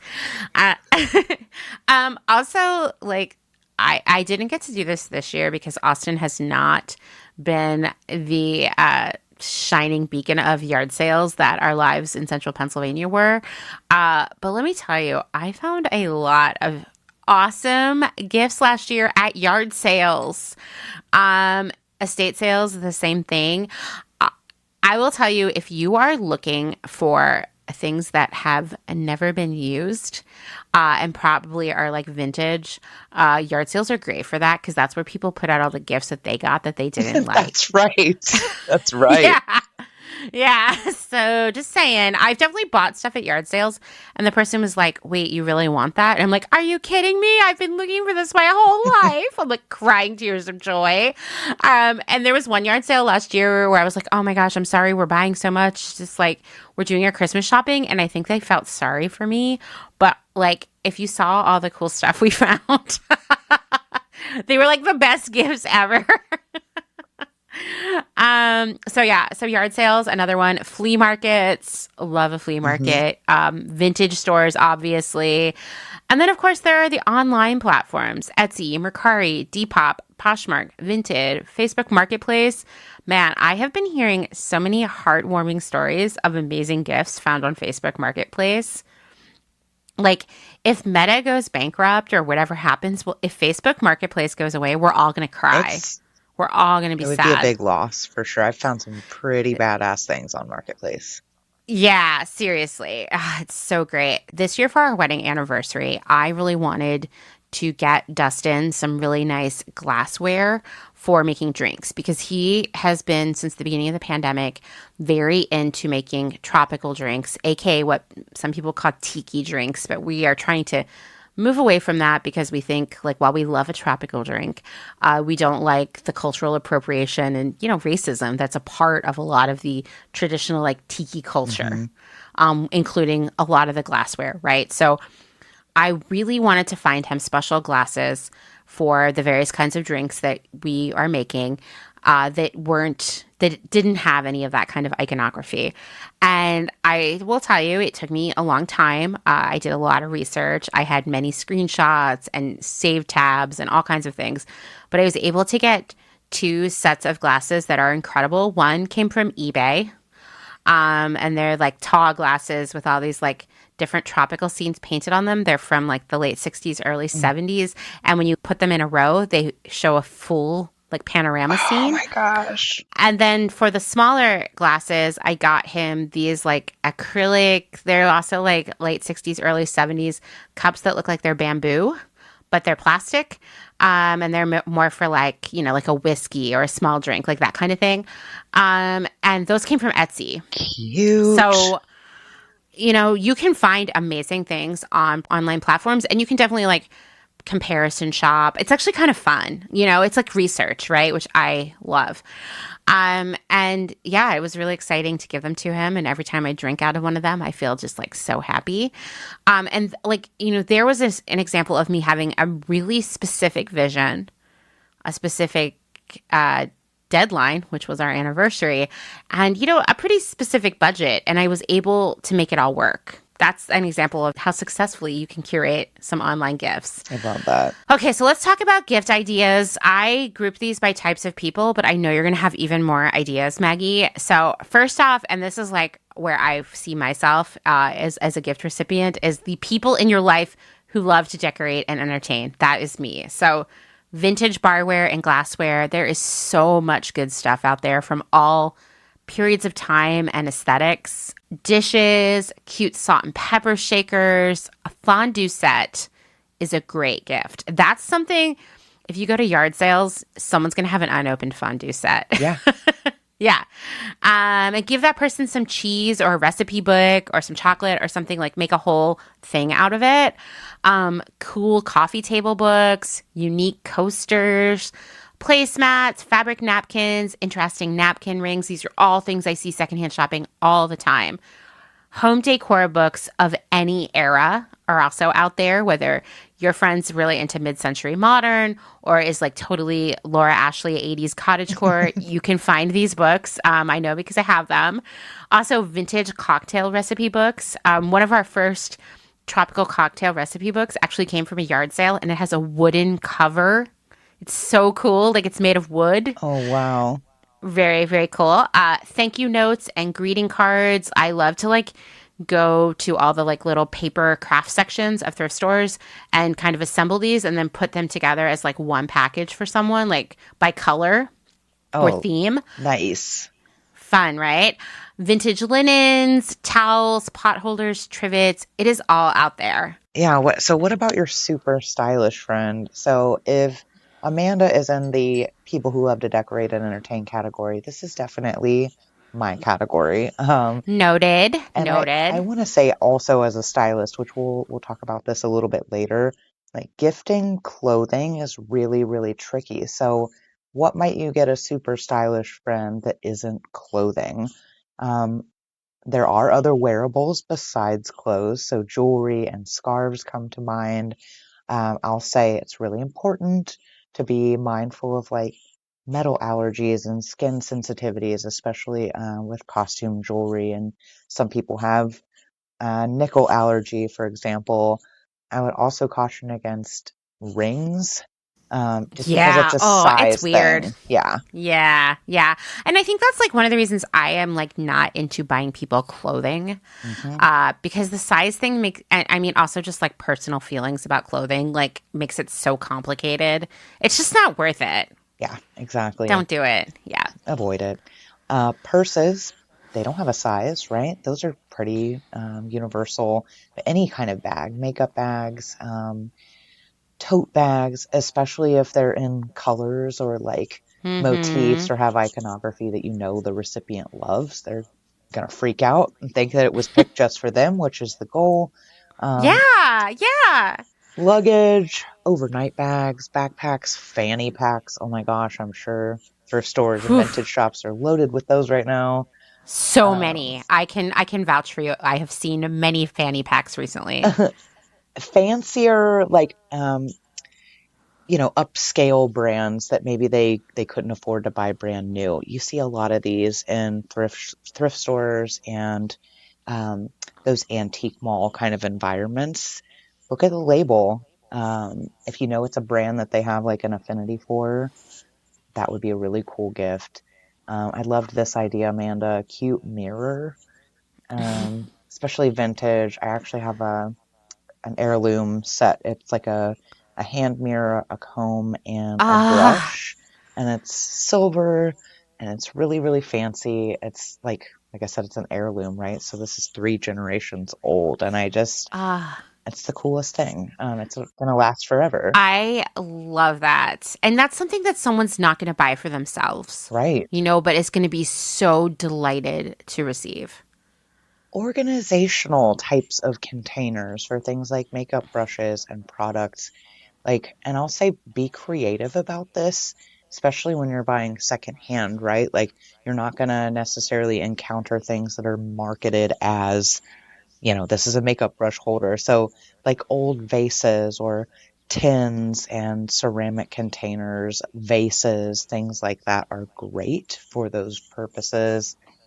This is a little bit frivolous and like not the most practical or useful gift, but I just learned about it and I was like instantly obsessed when I saw it. It's kind of like a music box. So it's got that interactive element, but it's a lipstick carousel. Okay, tell me more. This seems so glamorous. Yeah, it's very much a rare vintage gem kind of find. Like if you find one, you've got to get it. There's got to be someone in your life that would love this as a gift. But it's basically like a It looks like a music box, so it rotates, but it has these, as it turns, there's like a little panel that opens to reveal a little slot that's big enough for a tube of lipstick and a long little mirror so that you can like pick the lipstick out and apply it as it's turning. It's just a really cool Wow. thing. Um, Wow. Another vintage item, again, this is for your stylish friend, right? Chatelaines are pretty amazing little things. Again, not the most like useful or practical, but if your friend is stylish, if they love anything vintage and retro, they will likely appreciate a chatelaine. They come in different sizes and they can be worn as jewelry, which is cool. But Mm-hmm. each one I've ever seen is like unique. Sometimes there's a tiny pair of scissors and a thimble. Oh, I Um, love these so yeah, they're much. really cool. Jewelry trees. So, this could be something that just like some sort of wire element, standalone element. Maybe it's not marketed as a jewelry holder, but could accommodate Mm-hmm. like necklaces and bracelets. And again, like metal containers with lids, whether they're velvet lined or not, old boxes, like wooden boxes with glass tops, ceramic containers. All of those are really great things for storing jewelry, little kind of keepsakes. And I see so many amazing versions of all of these things everywhere I go, Yeah. because they were such a common gift in the past. They're out there in the world, and I'm sure you could buy some of these things new, but they're just not going to be as special. There's just something. I mean, I'm going to say this like probably 10,000 more times, but there is something so special about a secondhand gift because it really shows the care and the thought that you put into it. It's just like so amazing. Okay, so I'm gonna talk about another person that I definitely am when it comes to gifts, and I is a gift tactic that I take a lot is nostalgia lovers. So really appealing to things that remind people of maybe their childhood or very specific times in their lives, or even times that I knew them or first met them, or memories that we share together. So Yeah. old issues of favorite magazines. Seriously, if you want to show your love for me, send me a copy of Sassy because I'm trying to track them down. I was thinking Alloy. Do you remember Alloy? I sure do. You could also send me an Alloy or Delia's catalog, and I would Yes. also be beyond. I would be very excited. Favorite childhood toys are also great. Last year, Dustin found a vintage from the 80s strawberry shortcake doll for me, and that just made me so, so happy. Records are great if you like someone in your life like has a record player or like is really into records. This one can be a little challenging if they're a hardcore collector. Like I personally would not buy a record for Dustin because he's way too snobby. Mm. But I would probably buy a record for Dylan. Nostalgic young adult books. Oh, seriously. I've given away so many copies of like Babysitter's Club and Judy Blume books over the years that I have thrifted, and they always make people smile. Vintage logo apparel, like specifically, this is where I don't think you should buy people clothes, but if you saw like an Esprit sweatshirt or like, I don't know, some other brand your friend was really into in high school and you found it thrifting or secondhand, like I say go for it because they're going to love it even if it doesn't fit super well. Um, Also, I would say vintage signs and ads can be really cool, especially if you like frame them Hmm. in a cool frame that you could also shop secondhand. Original, vintage, and tasteful reproductions of favorite childhood icons. And I know, Maggie, you have someone, a celebrity, an icon that you love. Yeah, one of the best secondhand gifts I've ever received is this. I don't know when it was made, maybe the 70s. It's a vintage Miss Piggy piggy bank. And Ah, she lives on my mantle. She's got a couple pieces of loose change in her, but she's really just there to like look beautiful and remind me of how amazing she is. It's a hallmark of our like home decor is my Miss Piggy I bank. love it. I see a lot of that kind of stuff. There was definitely a trend, I would say, in the 70s and 80s for like ceramicists, like local ceramicists, to make reproduction banks of these characters like Miss Piggy and Strawberry Shortcake and other characters as well, because I have a bunch of them sitting on my front porch. And now if I see another Miss Piggy bank, I can't buy it. But it's good to know that, Maggie, it would be a good gift for you. But I see these quite often. And anytime I show someone a picture of one that I've seen or found, they are beyond. So I'm sure that they would love to receive one for themselves. And the same can go for all kinds of toys, man. Sometimes my favorite part of an antique mall is there's always a few booths that are really focused on toys. And man, just the memories and in some of these toys, I'm like, I want them all, but like, I obviously don't have a place for them. Like, I would say if I ever had a much bigger house and more time on my hands, I would love to have a room where one wall was just shelves that had all of the little people houses, like the Fisher Price little people houses. Yes. I know, right? What a dream, right?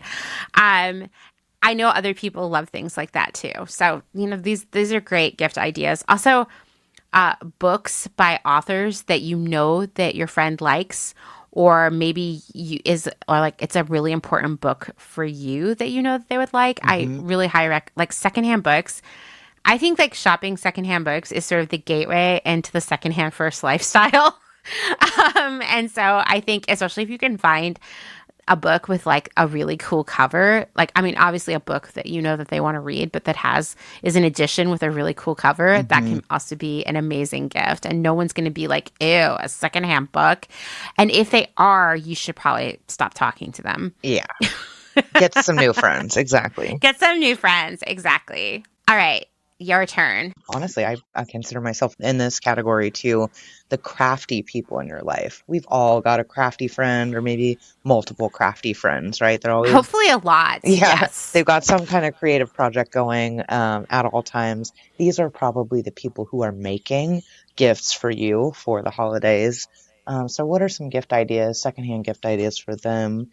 Sewing notions, like fabrics and trims. So when we say notions, if you're not a member of the sewing community, this might not be familiar to you. Notions are all the things. We're talking straight pins and needles and bobbins and thimbles and safety pins and all the things. So sewing notions, fabrics and trims. Oh my gosh, like the volume of vintage trims and fabrics that you can find. Just like we were talking about the stationery and paper kind of aisle in the thrift store, there's always a little corner with craft stuff, and you're going to find fabric remnants and trims, unopened craft kits. So many unopened craft kits. It makes me sad. Pay attention, because if they're like ancient, especially if it's like a paint set or something, they may not work, but things like colored pencils, markers, really nice pins. These are gifts that people get and end up donating to the thrift store, right? That they didn't necessarily want. Always. When I see those kits, because I personally love a secondhand latch hook kit. Oh, yeah. And latch hook is great because it's one of those things that you can do without like a ton of skill or even paying attention. So you can like watch a movie and suddenly you've got a wall hanging of Garfield. Right. Like, it just happens. I see so many of those kits unopened at thrift stores, and I think it's because they were gifts and people were like, ew, I don't want a Garfield wall hanging, which is a red flag. But they're out there, and I think that they are a great gift too and can be fun for people who have like a lot of nostalgia. Yeah, and especially people who like to do creative things, your crafty friends, right? Yeah. So we're talking about secondhand books for your nostalgia-loving friends. This is another area that works really well for crafty people. So old, vintage secondhand crafting and sewing books, sewing baskets and knitting bags. These are any baskets, any bags, but there are ones that are specific for sewing and knitting, to hold all their notions, hold all their goodies, right? Needles, hooks, and yarn for knitters and crocheters, certainly scrapbooking supplies. So many of those. Have you ever been involved in scrapbooking? No, I was just thinking that like it's something that was kind of interesting to me at times, but I've never like gone down the rabbit hole. It's, However, yeah.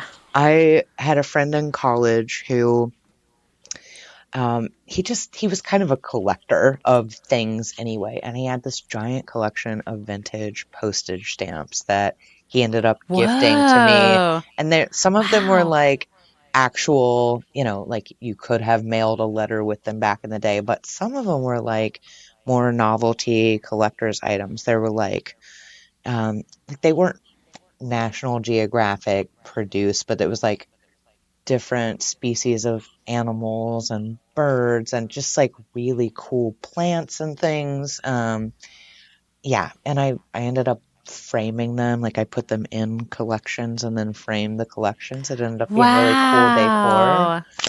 Wow. So that'd be an idea for a crafty friend, right? I think that's an amazing idea. Stamps and ink, that's a really good idea too. That kind of fits in with scrapbooking, but like anyone who likes to put a personalized note, handwritten note together, stamps and ink is great. Oh my gosh, there's so many. A couple years ago, I was like, I want to get some horse stamps so I can send out, when I send out, mail related to Clotheshorse, I can put a horse stamp on it, right?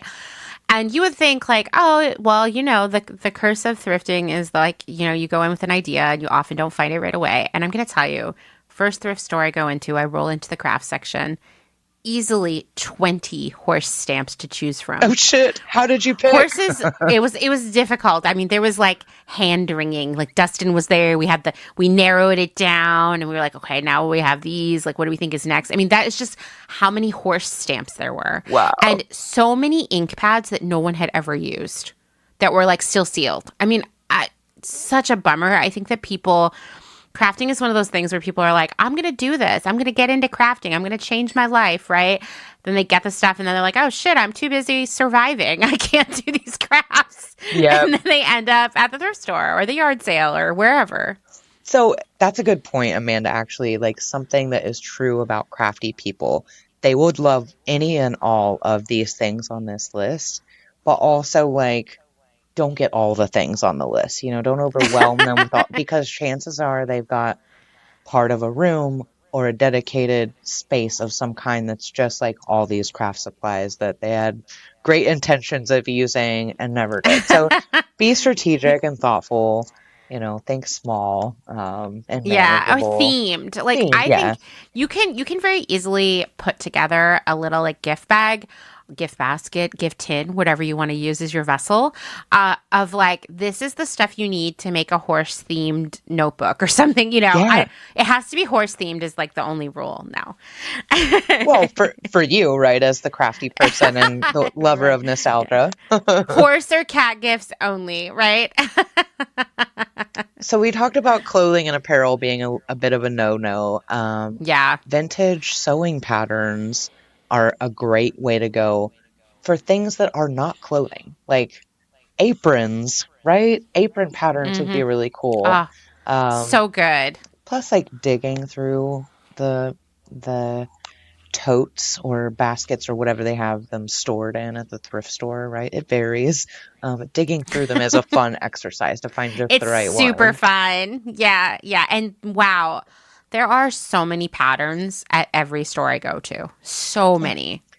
Tote bag patterns. You're probably going to find instructions on how to make rag rugs out of like fabric scraps and remnants. Photo albums. This is kind of like in the scrapbooking neighborhood too.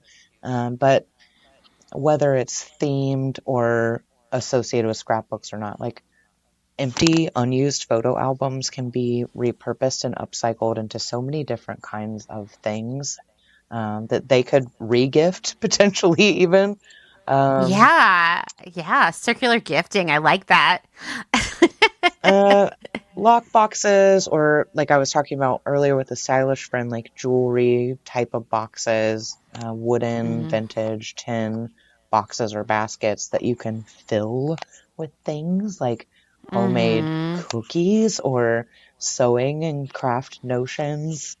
Also journals, maybe not necessarily with the intended purpose of being a traditional journal, but a lot of crafters I know and sewists and designers, they take notes as they're, doing their projects. And it's like, this is a way to keep track of what's working, what's not, maybe the materials lists that they need.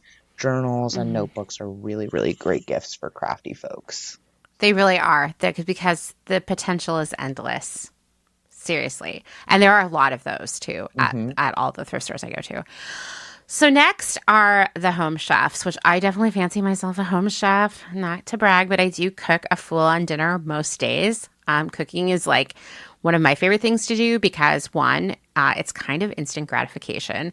And two, for me, it helps divide my daytime work from whatever comes after that, right? It's like my time to myself to listen to podcasts or NPR and just like make something, So I have found that a lot of people, specifically millennials and Gen Zers, like we don't have a lot of great kitchen stuff because we maybe are just learning how to cook or we're forced to cook during the pandemic and are trying to get it down. And wow, there are so many amazing kitchen things in every secondhand store I visit. So one, if you can find some Le Creuset, buy that because you are going to make someone's day. I would say the same thing with anything cast iron. I bought an amazing cast iron griddle for my stove a couple years ago for $10 at the thrift store, and I use it almost every day because I can flip it on one side and like grill tofu and vegetables, or flip it the other way and make like quesadillas or pancakes or something. Definitely. If someone had given that to me as a gift, I would have like wept tears of joy and thought of them constantly for giving me such a great gift. Unique serving dishes and utensils. If you're going to get into cooking, you reach a point where you're like, now I'm going to get hung up on presentation, especially if you've spent the pandemic watching a lot of MasterChef. You're going to get hung up on plating. So these are great gifts for people as well. Vintage tea towels. Always a great gift, especially if it's like they're the ones that you will see that are calendars from years. And if you know the gift recipient's like year of birth, that's a great gift to find them that towel from that year. I see a lot of those when I'm out secondhand shopping. Let me tell you about small appliances. There are so many very specific small appliances that are a life upgrade that people have been gifted and never used. And I have been proud to swoop in and buy them and use them. And that includes food dehydrators. You have not lived until you've made your own dried mango. It is so good. Blenders. Need those if you're going to have tropical drinks anyway. Ice cream makers. Okay, this is the one that I don't have. And that is I'm upset with myself about it because I actually a few years ago saw the ice cream maker that goes with my KitchenAid mixer at a thrift store, and I second guessed myself that maybe I wouldn't make enough ice cream to make it worthwhile, and now I think about it all the time. So ice cream maker is another thing that people wouldn't buy for themselves, but would probably be pretty stoked to have if they are a person who loves making that kind of stuff. Right. Emphasis here is on small and useful things. Like, remember, bread makers. People not loving bread makers. Maybe skip that unless your friend really does love some bread. Like, low key, I kind of wish I had a bread maker because Dustin loves bread. It'd be great to be like, surprise, I made you this loaf, but I didn't do any work at all. Cookbooks. I mean, I feel like we've talked about books in almost every category so far, but man, there are so many good cookbooks to be found thrifting. And I am actually a collector of cookbooks. I collect both like mid-century. I really love 50s, 60s, 70s cookbooks for the photography, not specifically for the recipes. But I also really love contemporary cookbooks that are like specific to genres of food that I like. And I have been surprised by how many of them I have been able to find thrifting. Even like I really wanted the classic Martha Stewart cookbook. And I found one that I swear had never even been opened. Nice. So I love a cookbook. And listen, yes, you can get recipes on your phone. I've had this conversation with other people, but there is something about having the cookbook open right there in front of you, making that recipe, loving it, and putting a bookmark in there and revisiting it all the time. I do that so often. Pyrex and casserole dishes. Now this stuff can get spendy. There's a big collector's market in there. You don't have to get someone a full set, But even to get them one nice casserole dish with a glass lid is a great gift that they'll use all the time.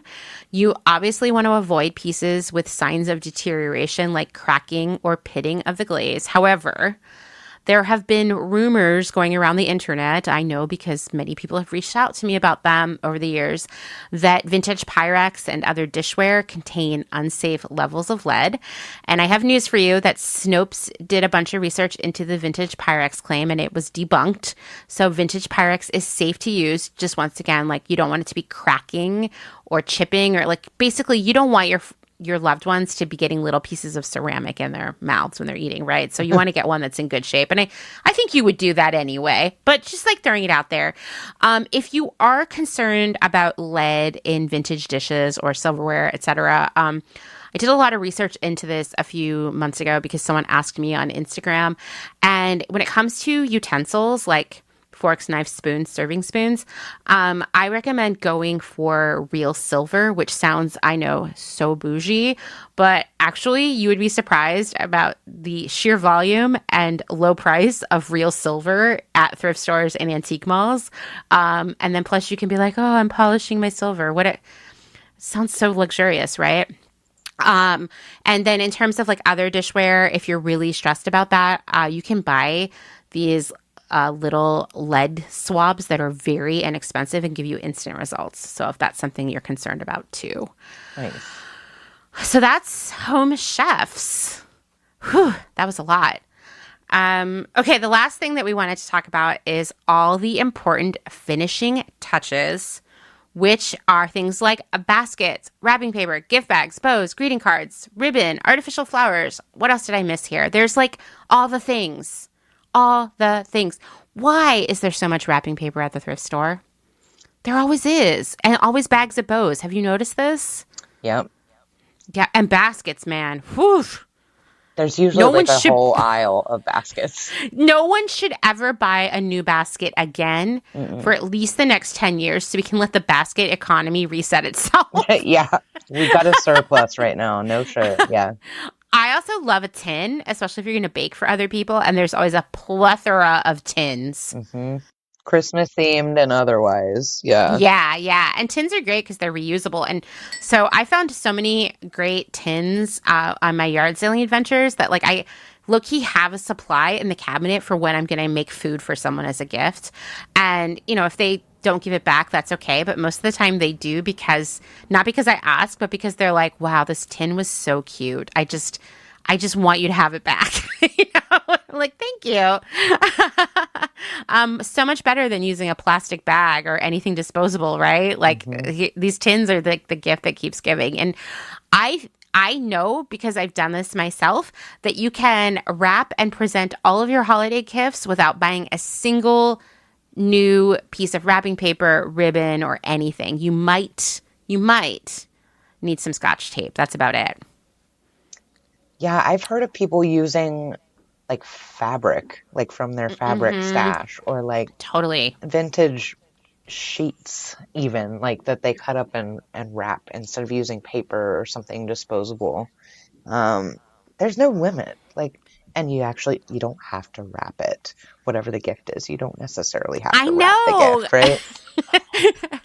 right? One thing I did one year is I had a really special gift for someone that was it wasn't really big, but it was going to be difficult to wrap. And so I put a blanket over it. And I was like, okay, like drum roll. And then like we made a drum roll and then I ripped the blanket off of it. And it was very exciting. I love that. So you don't need to wrap. I don't know how many times you've been like at like family Christmas or whatever, and there's a trash bag there just getting filled as people unwrap gifts. It's just such a bummer. Such a bummer. So much waste. The best wrapping, I should tell you this, one of the best gifts I've ever received from a friend was a shop vac. Like, how practical. Oh right? my God. You told me about this before and I was jealous because you don't know how good life can be until you have a shop vac. I mean, I had it for over 10 years. Like, I think I just retired it in the last year or two. But they did not wrap it. they put one little bow on the like the top outside of the box, and I thought that was perfect.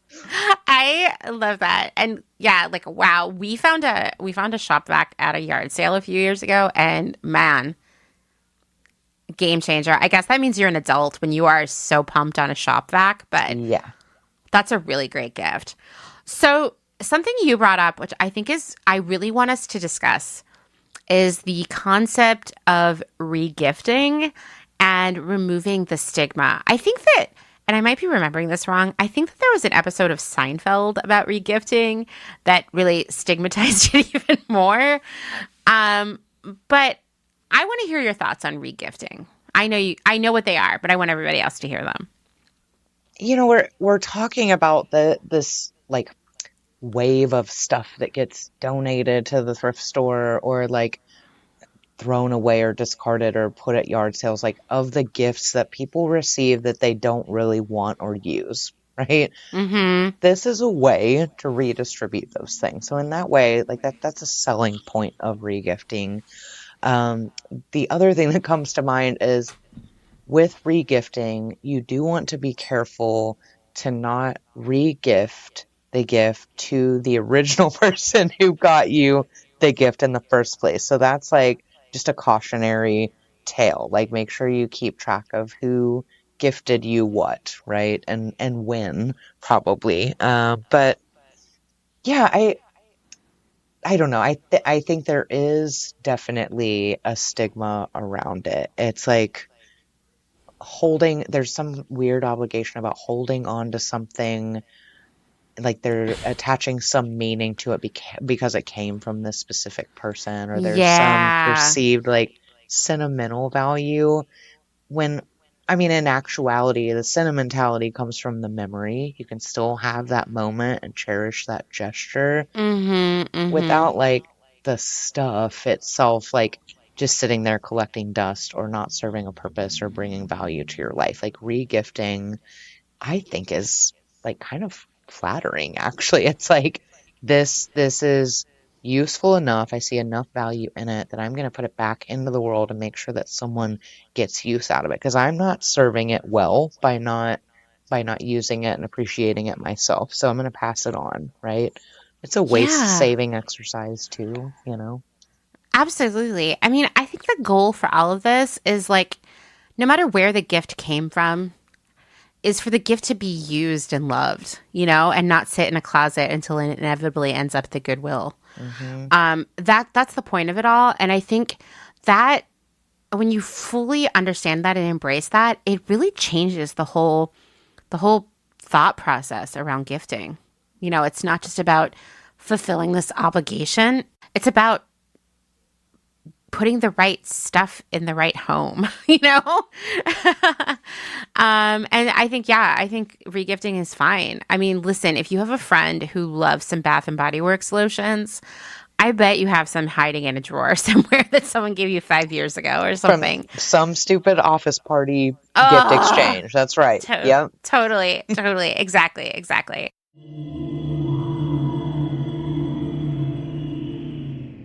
If you're enjoying this episode, then this is a great time to remind you that my work here at Clotheshorse is made possible by the support of listeners like you, just like NPR, and these great small businesses. Please go give them your support.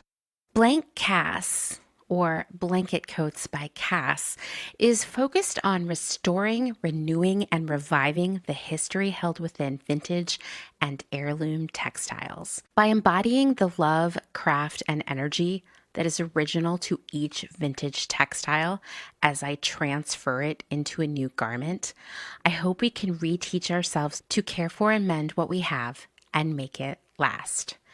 Blank Cass lives on Instagram at _Cass, and a website will be launched soon at blankcass.com. Located in Whistler, Canada, Velvet Underground is a velvet jungle full of vintage and secondhand clothing, plants, a vegan cafe, and lots of rad products from other small sustainable businesses. Our mission is to create a brand and community dedicated to promoting self-expression, as well as educating and inspiring a more sustainable and conscious lifestyle, both for the people and the planet. Find us on Instagram at shop_velvetunderground or online at www.shopvelvetunderground.com. St. Evens is a New York City-based vintage shop that is dedicated to bringing you those special pieces you'll reach for again and again. More than just a store, St. Evens is dedicated to sharing the stories and history behind the garments. 10% of all sales are donated to a different charitable organization each month. New vintage is released every Thursday at wearstevens.com with previews of new pieces and more brought to you on Instagram at wear_st.evens. That's where St. Evens. Country Feedback is a mom and pop record shop in Tarboro, North Carolina. They specialize in used rock, country, and soul and offer affordable vintage clothing and housewares. Do you have used records you want to sell? Country Feedback wants to buy them. Find us on Instagram at Country Feedback Vintage and Vinyl or head down east and visit our brick and mortar.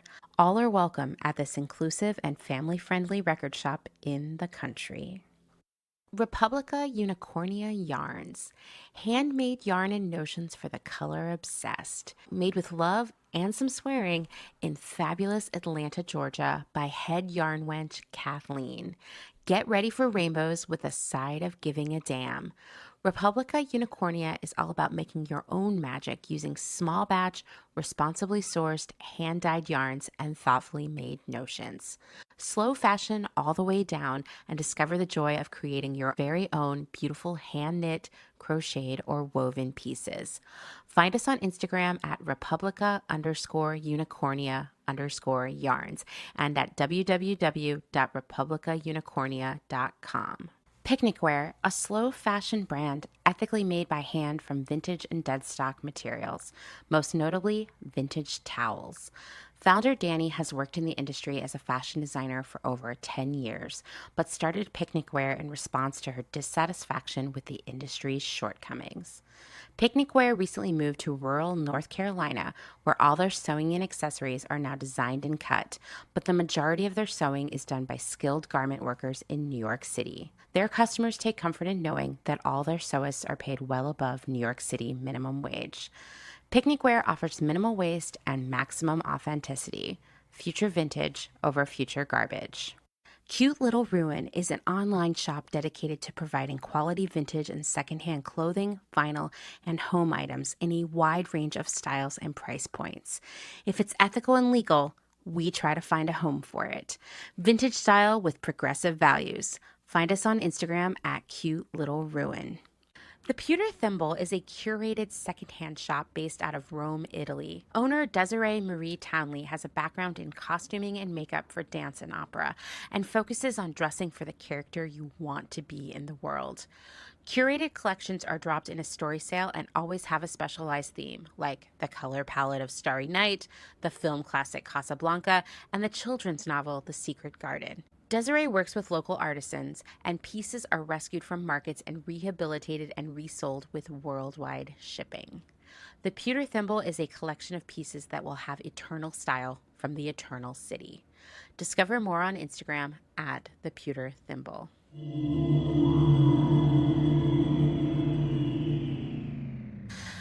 Thanks again to Maggie for spending so much time with me. I mean, seriously, it was like 4 hours. She will be back next week for the second half of the 12 days of slow gifting, when we will talk about Black Friday, gifts that aren't stuff, the myth of free shipping, gifts you can make, and so many other things.